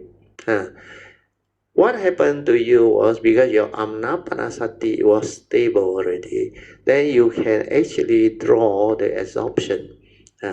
But although I have the anapanasati very stable, but I didn't use it. Because I know if I use it, I will go through. Then I can forget about the pain, because that calmness, the peacefulness, the pity will actually endure sustain me through. But I don't want to do. That's why I just relax and maintain awareness. Then that endurance reach a point where it really pick one note and it's really painful. Normal people cannot take it on. Later on, many years later, I heard one Canadian monk who went to Burma try this. He fainted for 3 days and 3 nights. Because he couldn't take it, he collapsed and fainted. But for me, I think because of my past, it flashes through. Then after that, that understanding gave my nature that profound understanding of how to deal with all this. That's why after that, from that moment, 89 until now, I don't have issue like pain and all this, but I just know how to relax and all those things. Then I just know how to silence and maintain awareness and be in the natural state of peace. Peace. So this understanding is very important. So for you, you are also able to do it to the extent that there is no more excruciating pain, means the severe one. Then you will know how to attend to it through relaxation, awareness, or you go back to the anapanasati or those things. So all this you will be able to do and stabilize. Then once it's stabilized, you will come to know one day pain is no more an issue. It's no more an issue at all. Then later on I realized I can sit in that position for 3-4 hours without moving, without doing anything. I just relax, maintain awareness. Then even when I was later on coming out to teach meditation, in fact, a lot of people who were observing me, I heard them discussing at the back. I remember I went to pub to teach. I went to Jamaica. They were, I think, from other meditation places. Then they were talking to each other. They say, you look at Brother Teo, the last almost 3 hours he didn't move at all. No, he's still in that cross-leg position. And I was still doing the teaching and the sharing and the meditation, and I never moved. So during that time, I was still young and I can do it. Then even at the Cameron Highland, the retreat, the 9-day one, wow, I can go through all the 9 days, no problem. But later on, there was 1 year, meant to be, I think. I was asking whether my cushion was already up the bus or not. They told me, yeah, everything up already. But actually, that year, I think, Jin Hao, they all try to help me. They want to like see me carrying all those things, so they do me a favor and good job. But they forgot that cushion. No? So that year, I didn't have that cushion, no? My usual cushion. Then they gave me one, very hard one, no? Very hard one, no? Also a big one, but very hard and heavy one. After I tried that one, I still can endure, but it become very painful. It become very painful. So I don't want to be a hero already. Then I said, okay, it's okay. I just remove that one.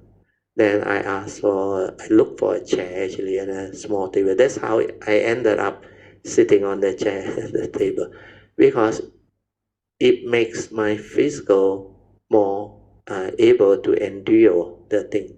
Otherwise, your physical body, if it's not conducive, because I've been sitting on the cushion and all those surface that I'm used to, then suddenly it become very hard surface, which in the past I said before on the cold solid floor, means very cold solid floor, means cement floor or tile floor or what. I just said when I was young I can, but no point actually. That one too hard, too hard. So the cushion was actually a very good like softening thing for my body to rest on. Then I can be in that posture for very long. So all these are understanding that you will develop. So this is the part I developed through understanding that I want to share.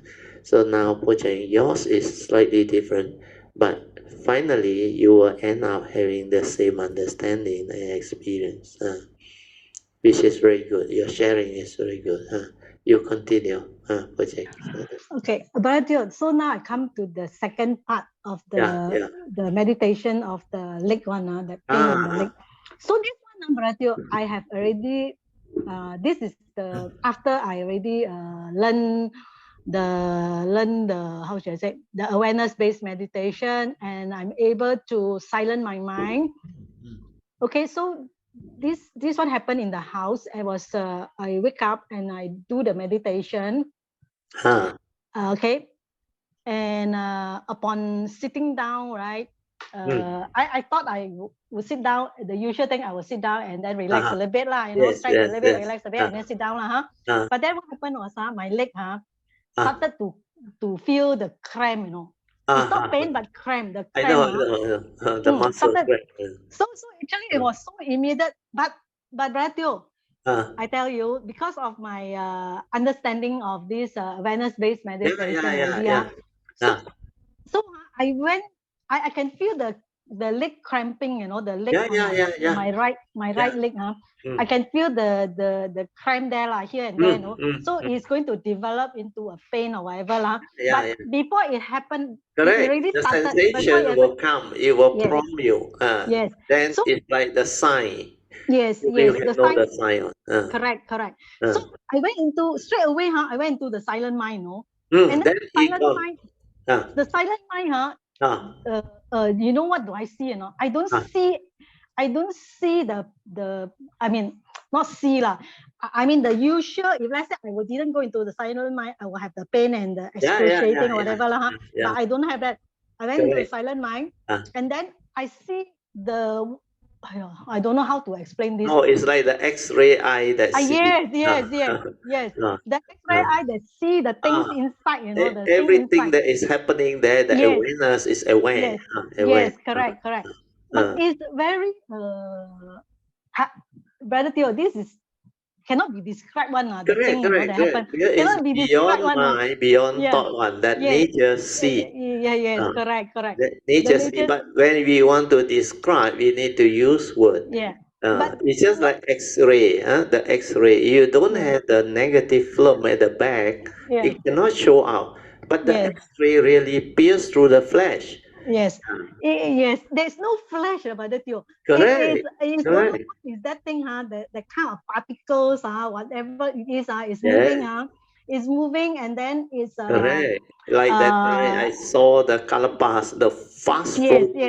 Yes. I would say that's the calapas, brother. The fast moving one, the fast flowing. Moving. But you ask me what is calapas, I have no idea but I know that is I also don't know that word until I heard from there's one tradition in Burma where they teach people the jhana to see all these fast moving things. Yes, because I know of one teacher that was in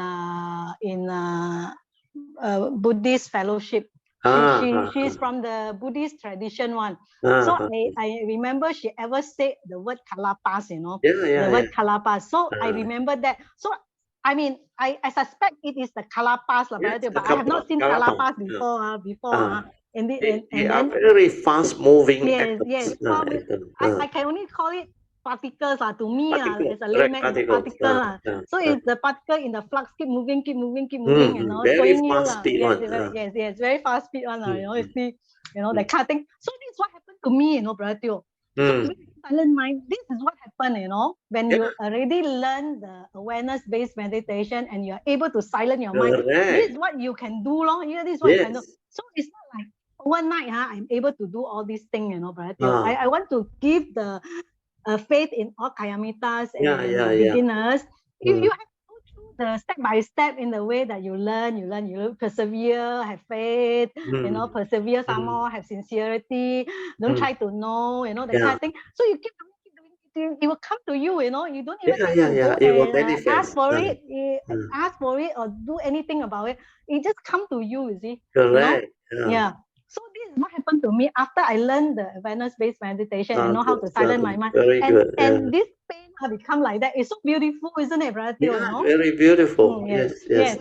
So, Brother Teo, this is what it means by having the right understanding of meditation. Yes. If you have the proper understanding of meditation, Correct. you must be so patient. I must tell you this, Yes. without patience, you just cannot Correct. do it. You must Correct. have patience to develop the right Yes. meditation step by step. You Yes. have to endure, in a way. Yeah, and If you you, cannot endure anything, also cannot endure, then cannot yeah, lie. yeah, I yeah. mean, You you cannot must be, progress. Yeah. yes, cannot forget. You must be able to endure, able to endure with understanding, not to say you endure without understanding. It's Yeah, endure you with are endure understanding, with But understanding. I also don't have the kind of fear that, wow, I will die if I endure the pain. I Once don't you have have like that, that. you cannot go through one. Yeah, you cannot go That's through why with that. this type of sharing or explanation can only be given by true cultivator of the way who has done the awareness-based meditation. Because the awareness-based meditation is what we call the power of mindfulness or power of awareness.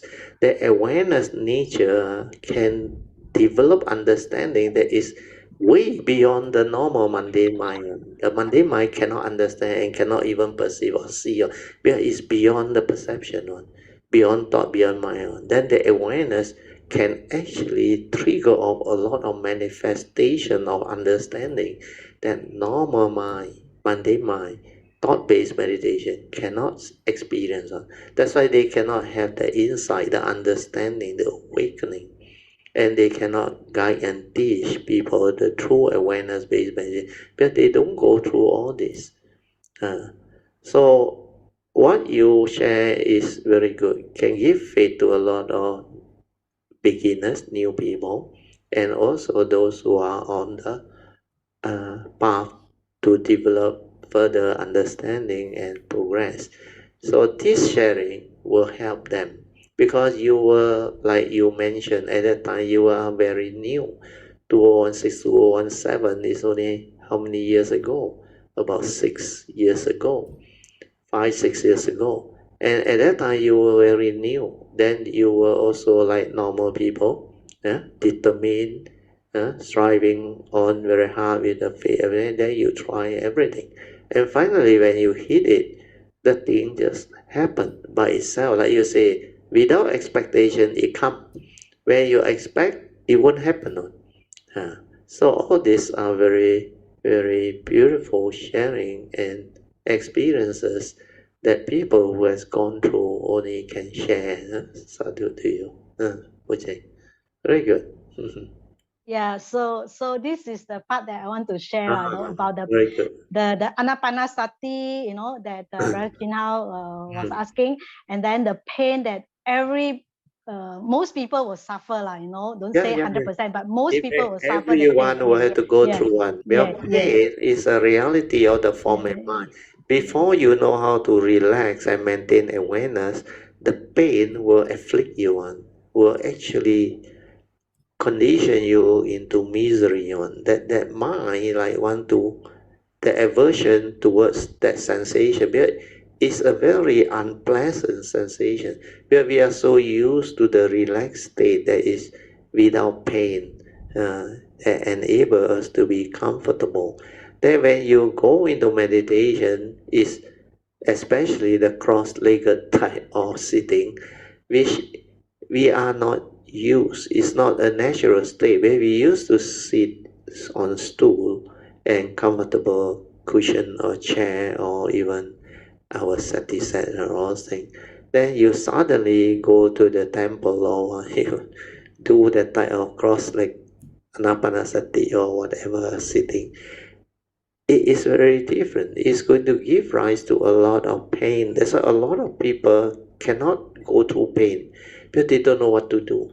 And I remember one of my video, how to overcome pain. That one, a lot of people go and listen. Oh, the number of listener for that one is very high. So a lot of people are interested. They realize they can't actually cope with pain. And pain is always a very severe like hindrance to most meditators. And no matter what you do, you have to go through pain. Even Ajahn Mahaboa, I remember I read his book. he also mentioned how he actually endured very full of faith and severely endure, and finally he also break free. Then after that pain, no more problem to him. So all this you can actually develop the understanding from all those cultivators who has gone through and develop the ability to transcend the so-called pain as a meditation hindrance. Real pain is an aversion, a negative, what we call sensual desire and ill will, a negative mind state, which is we call it ill will. So it's a mental hindrance. Once you arise that it become a hindrance, it will hinder your mind from entering the meditative state. That's why you must determine to see it through. Then don't hold on to it and just endure. Then relax and maintain awareness. Then something will happen. Then when it happens, we need that exposure and understanding to trigger all, and then we understand. The other way is to go through what you have done. What you have done one is actually earlier on I also did it when I was in Anapanasati. My Anapanasati very strong when I went into this absorption, all those things. The stability of mindfulness, the pain also doesn't come. It also doesn't disturb me. Yeah. But later on, when I heard from my teacher, we choose aware every action, every movement in the present moment. I release my anapanasati into normal awareness. Then I develop the sitting. Then I do the dilemma. During that time, I have to clear the pain because without that strong, I should say, meditative peace or pity and all those things, actually to go through pain is not easy. So most people go through pain is using absorption energy or one-pointedness, what they call jhanic, calmness and peacefulness. So if you can endure through normal awareness, that is the best. Then you can understand. Then finally, when you go through, you will know how to relax. Then the relaxation is very funny, The leg and your bodily posture will settle down into a state where it is in a state of balance.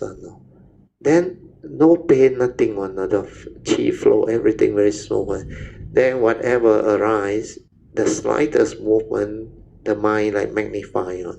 Means the mind enters sati. When the mind enters sati, the sensation and all those things also cannot develop into pain. Very funny. So this is what I went through. That's why I was able to develop all this understanding. Then I came out to teach and share that time. My sharing is based on all this understanding. That's why it's very different. Then normal people teach when I don't teach. Last time when people have pain, they teach them to note pain, pain, pain. No, I realized that one will not work on.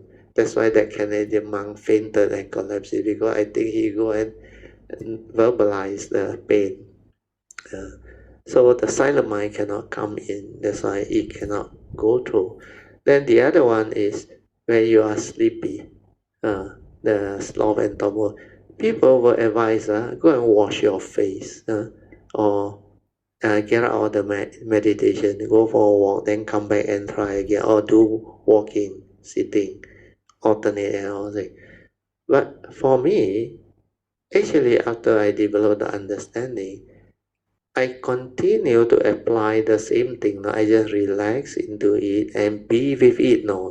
That sleepiness, that sloth and torpor. Then again, the same thing. It flashed through us. The sloth and torpor completely gone. Yeah, that one is a mind state. It's very easy. It's not like the tactile sensation, the pain one. So when that one flashed through, I realized the energy, the brightness of the mind, the virya, everything.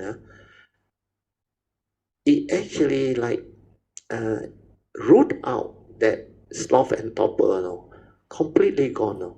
That's why after that hindrance, I got no more problem. I know what to do.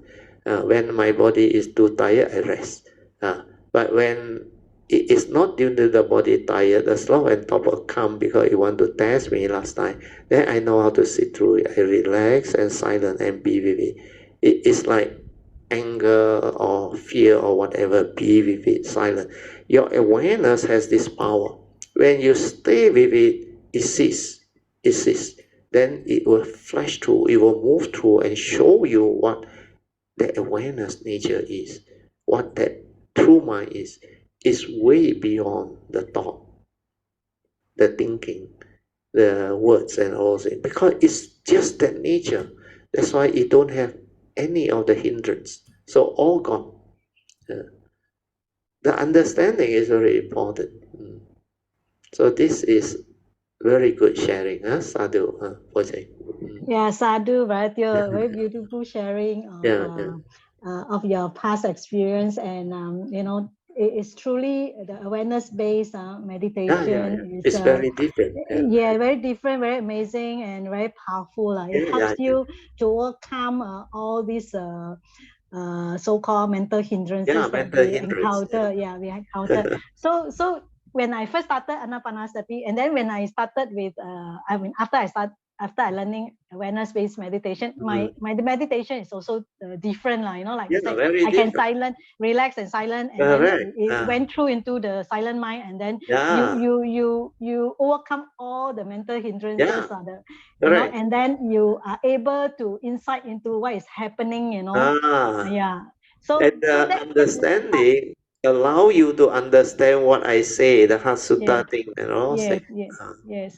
So it's very beautiful, but we have to develop step by step, and then you have to endure, persevere, have patience, have Must have patience, sincerity, faith. and faith. All this come, you must have all these, the so-called foundation or the prerequisite stuff that you must have before you start doing it with understanding. Then your path will be very smooth and successful in that sense, correct.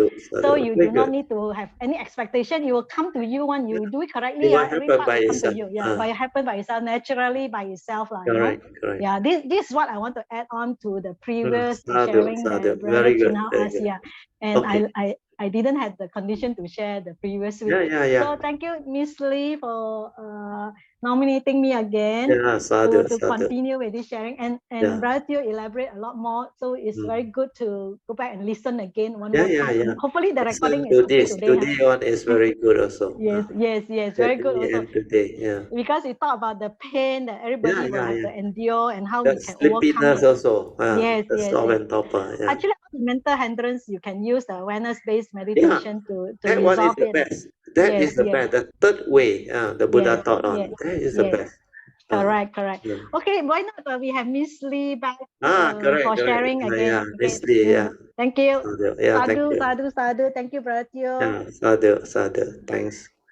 Thank you very much, coaching and Brother elaborations, but it will benefit most of us.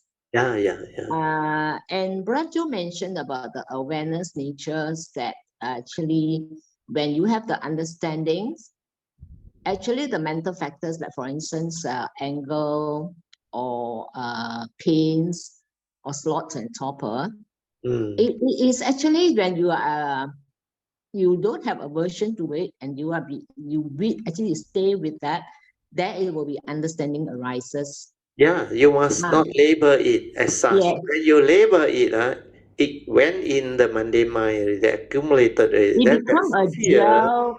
The aversion, the fear is very strong inside that one. But most people cannot understand because that thing that you accumulate went in very fast one.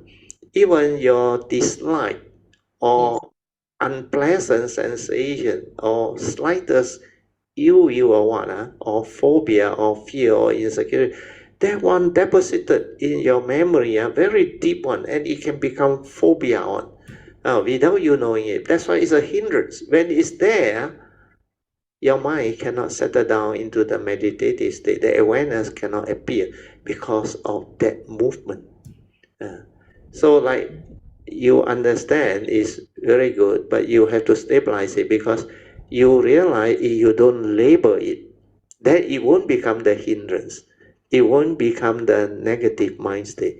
Means you accept it, endure, and see it through. Then just develop the understanding towards what arises. Then through the awareness, the understanding will surface. The thing is just the way it is, dependent, originating, conditional. Right? Then you will start to see, without the labeling, without the word anger or fear or hatred or whatever, or even pain, then you realize the mental hindrance is not there. When mental hindrance is not there, it will not hinder your mind from entering the meditative state or inner peace, inner calmness, and inner. So what happened is, because you already have sati, sati will take over. No? When sati take over, the mind enters sati. Then you realize the mental hindrance all gone. The mental hindrance all gone. Even slow and proper calm, you stay with it. Anger, fear, worry, insecurity, or whatever, you stay with it. Even like and dislike, pleasant, unpleasant, slow and proper, you stay with it. It will flash through. Even doubt, fear, worry, same. You stay with that emotion, then it will cease. Then you realize they are not intrinsic within your nature. Means your nature don't have any of this. These are dependent originating through your wrong view. You attach, you cling, and you give rise to it. The reaction of mind, the stirring, the memory, the conditioning, the belief system, the trigger of all this. And then you start to understand how our mind actually manifests the mundane mind, and how you function as a human being. And how, when you understand all this, through the third way, you silent, then you see the dependent origination. Then you realize all this is what the Buddha said. They are not intrinsic. Pain was never you. Anger was never you. Fear was never you. Sloth and torpor was. All these mind states are sankhara. They were never you. Because that pure mind, that silent mind, that nature, awareness nature, is without any of this. It's just the pure nature, without words, without concept, without any mental activity or state or movement. It's just suchness, the unconditioned. That's why when you realize that, when that stabilizes, you become very different. The way you understand things, the way you teach things, all become very different. That's why later on when I came out to share, I find it so easy to answer all these questions. And I can handle a meditation question very well. And I know what is happening to the meditator and the cultivator, why they entangle and why they cannot clear and all those things. But to understand what I say is not easy. This one need the awareness-based meditation, the silent mind, to develop that type of understanding. So a lot of cultivators who have gone through, have developed understanding, they start to appreciate what I share, and they have a lot of joy. Therefore, Miss Lee also, you start to have some understanding, then you develop the understanding in stages. That's why just how you can share, if you don't label it as such, then it is no longer a strong hindrance. Then you can cope with it, you can go through it. But you haven't really experienced the severe pain or stop and topper and experience how you break free. That's why I say you need more understanding, stability of understanding. Then when it comes and tests you, sit through it, see through it, relax and maintain awareness to let it happen. After that, you become very different again, Miss Lee. Okay? Yes. Then nothing I want to highlight is that this awareness, it can actually detect certain things like Brother Joe share a new approach, right? Yeah. In one day, I think one Sunday, when Brother Joe mentioned about how we come up from the that means to sustain the mindfulness and the inner calmness, inner peace. Actually, Brother Joe had been repeating this many times. Yeah. But that day after the meditation, the awareness actually detect it. Oh, sadhu. Very good. It detect it, especially when you mentioned about the reason code, the conditioned Dhamma and the unconditioned Yeah, the Dhamma. unique code, yes. That The is conditioned really Dhamma and the very unconditioned striking, Dhamma. That Yeah. strike. Oh, It's very strike. good, sadhu. Then Oh, I means actually your condition was ready. You can receive that, and it will But- impact upon you. It's like the thing suddenly connect through. Yes, but this connection, I interested in it, so I actually write it down. But Radio, I'm quite slow in do the second edition. Oh, no problem. Take your time, because what you did was very good. You actually able to catch all the sharing that I give. You are starting to become like Ingbi last time. Ingbi last time recorded all these 160 over. That's why she very good. Then the subsequent meditations is different from the previous one. Oh, definitely. After you develop the understanding, it will be very different. We go into an equilibrium mind state. Yeah, you call that equilibrium, but it's actually equanimity, more born of understanding, born of balanced mind. So when that stage comes towards the end of the meditation, it arises forwards again, which we call 平等真觉. Oh, sadhu, yeah. When you are in a state of equanimity, you will awaken. Yeah. So maybe Bracho can elaborate, explain in the next section about this. Can. Because this one is a natural consequence of what one experience and go through. But when you are in a state, I better explain it now, otherwise I forget. Yeah. When you are in the state of equanimity, born of wisdom, there are two types. One is born of energy field, one different. Because the energy is still, nothing can move. But this one born of wisdom. When it's born of wisdom, the equanimity, the mind that is unwavering, collected, and does not stir because of the understanding, that one, like you mentioned, when your mind is in the state of equanimity, you will realize the true awakening. Means you like awaken, 正觉 means you awaken. So you have to silence the true mind until it's in that state of equanimity, which is not what you define. You must go into it until you're that what they call equanimity in Pali is what already? Upeka. When the upeka mind arises, you can know it, because you can test it one. The upeka mind is very different from the one that is in concentration one. The upeka mind is with the wisdom one. Then when it arrives, it actually awaken you one. Then you understand why that upeka mind can lead to enlightenment. There is an enlightenment factor. Because without upeka, the mind will stir. When the mind stir or react, means there is not enough wisdom. Yoniso manasikara, not there. Then when you have that upeka mind with the Dhamma wisdom, then you will understand. Think also like that, don't think also. Then you will be in that state. And then suddenly you will go into cessation. And then you will know what Nibbana is. That one is 正觉. You like realize and awaken to it.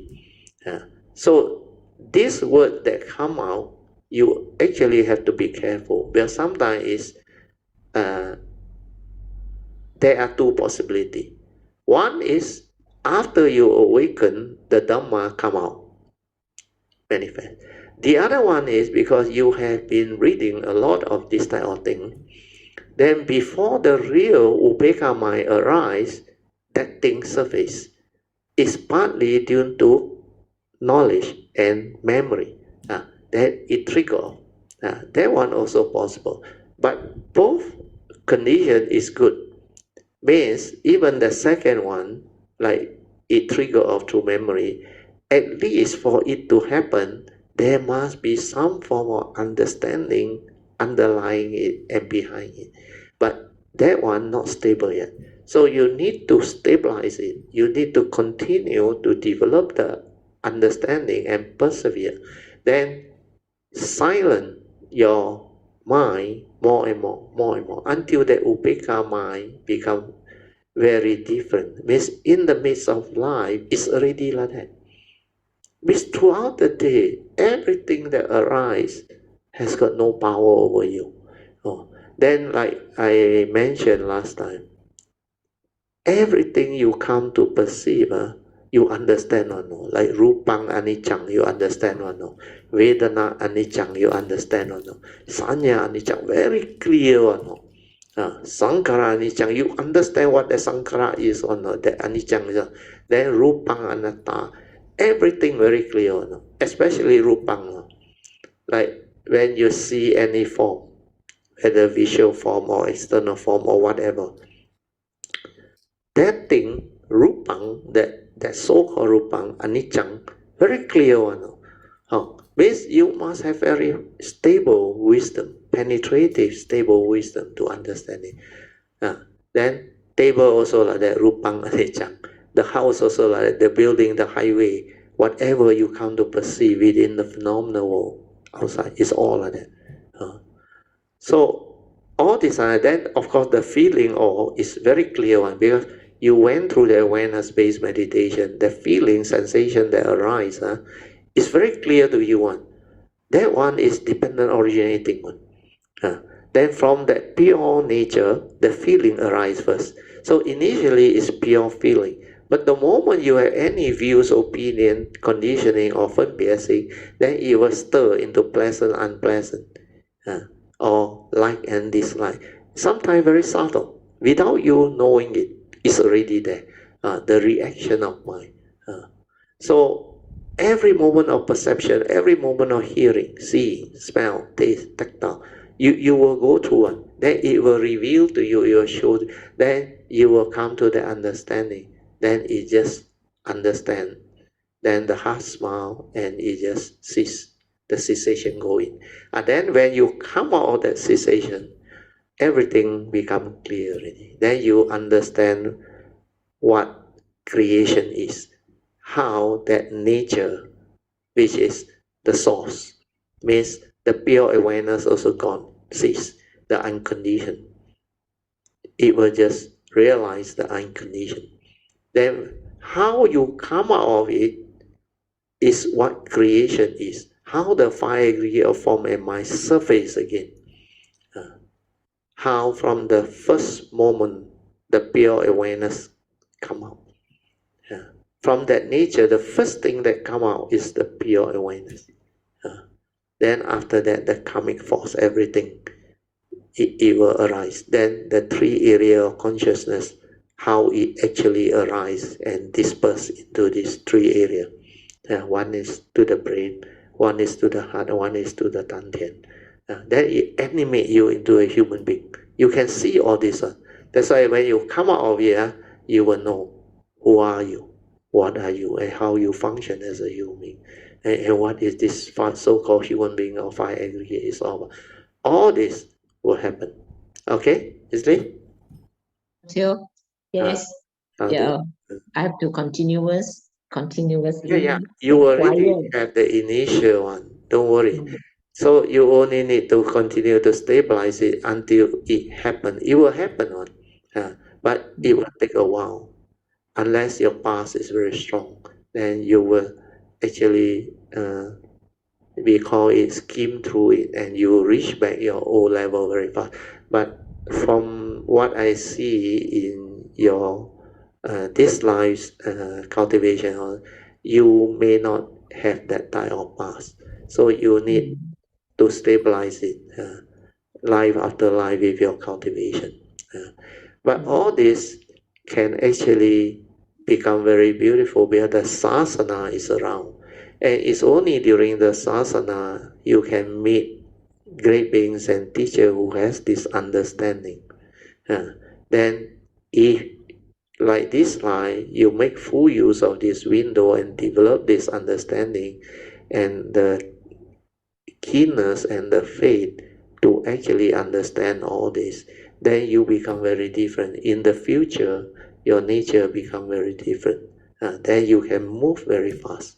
Then all this is no more thought-based, no more intellect, no more from memory. It's all from the pure awareness. That's why pure awareness, you all must develop it until very stable. Until the awareness nature become a part of you, you understand it inside out. And then your future coming as a bodhisattva, very easy, because it's all based on that.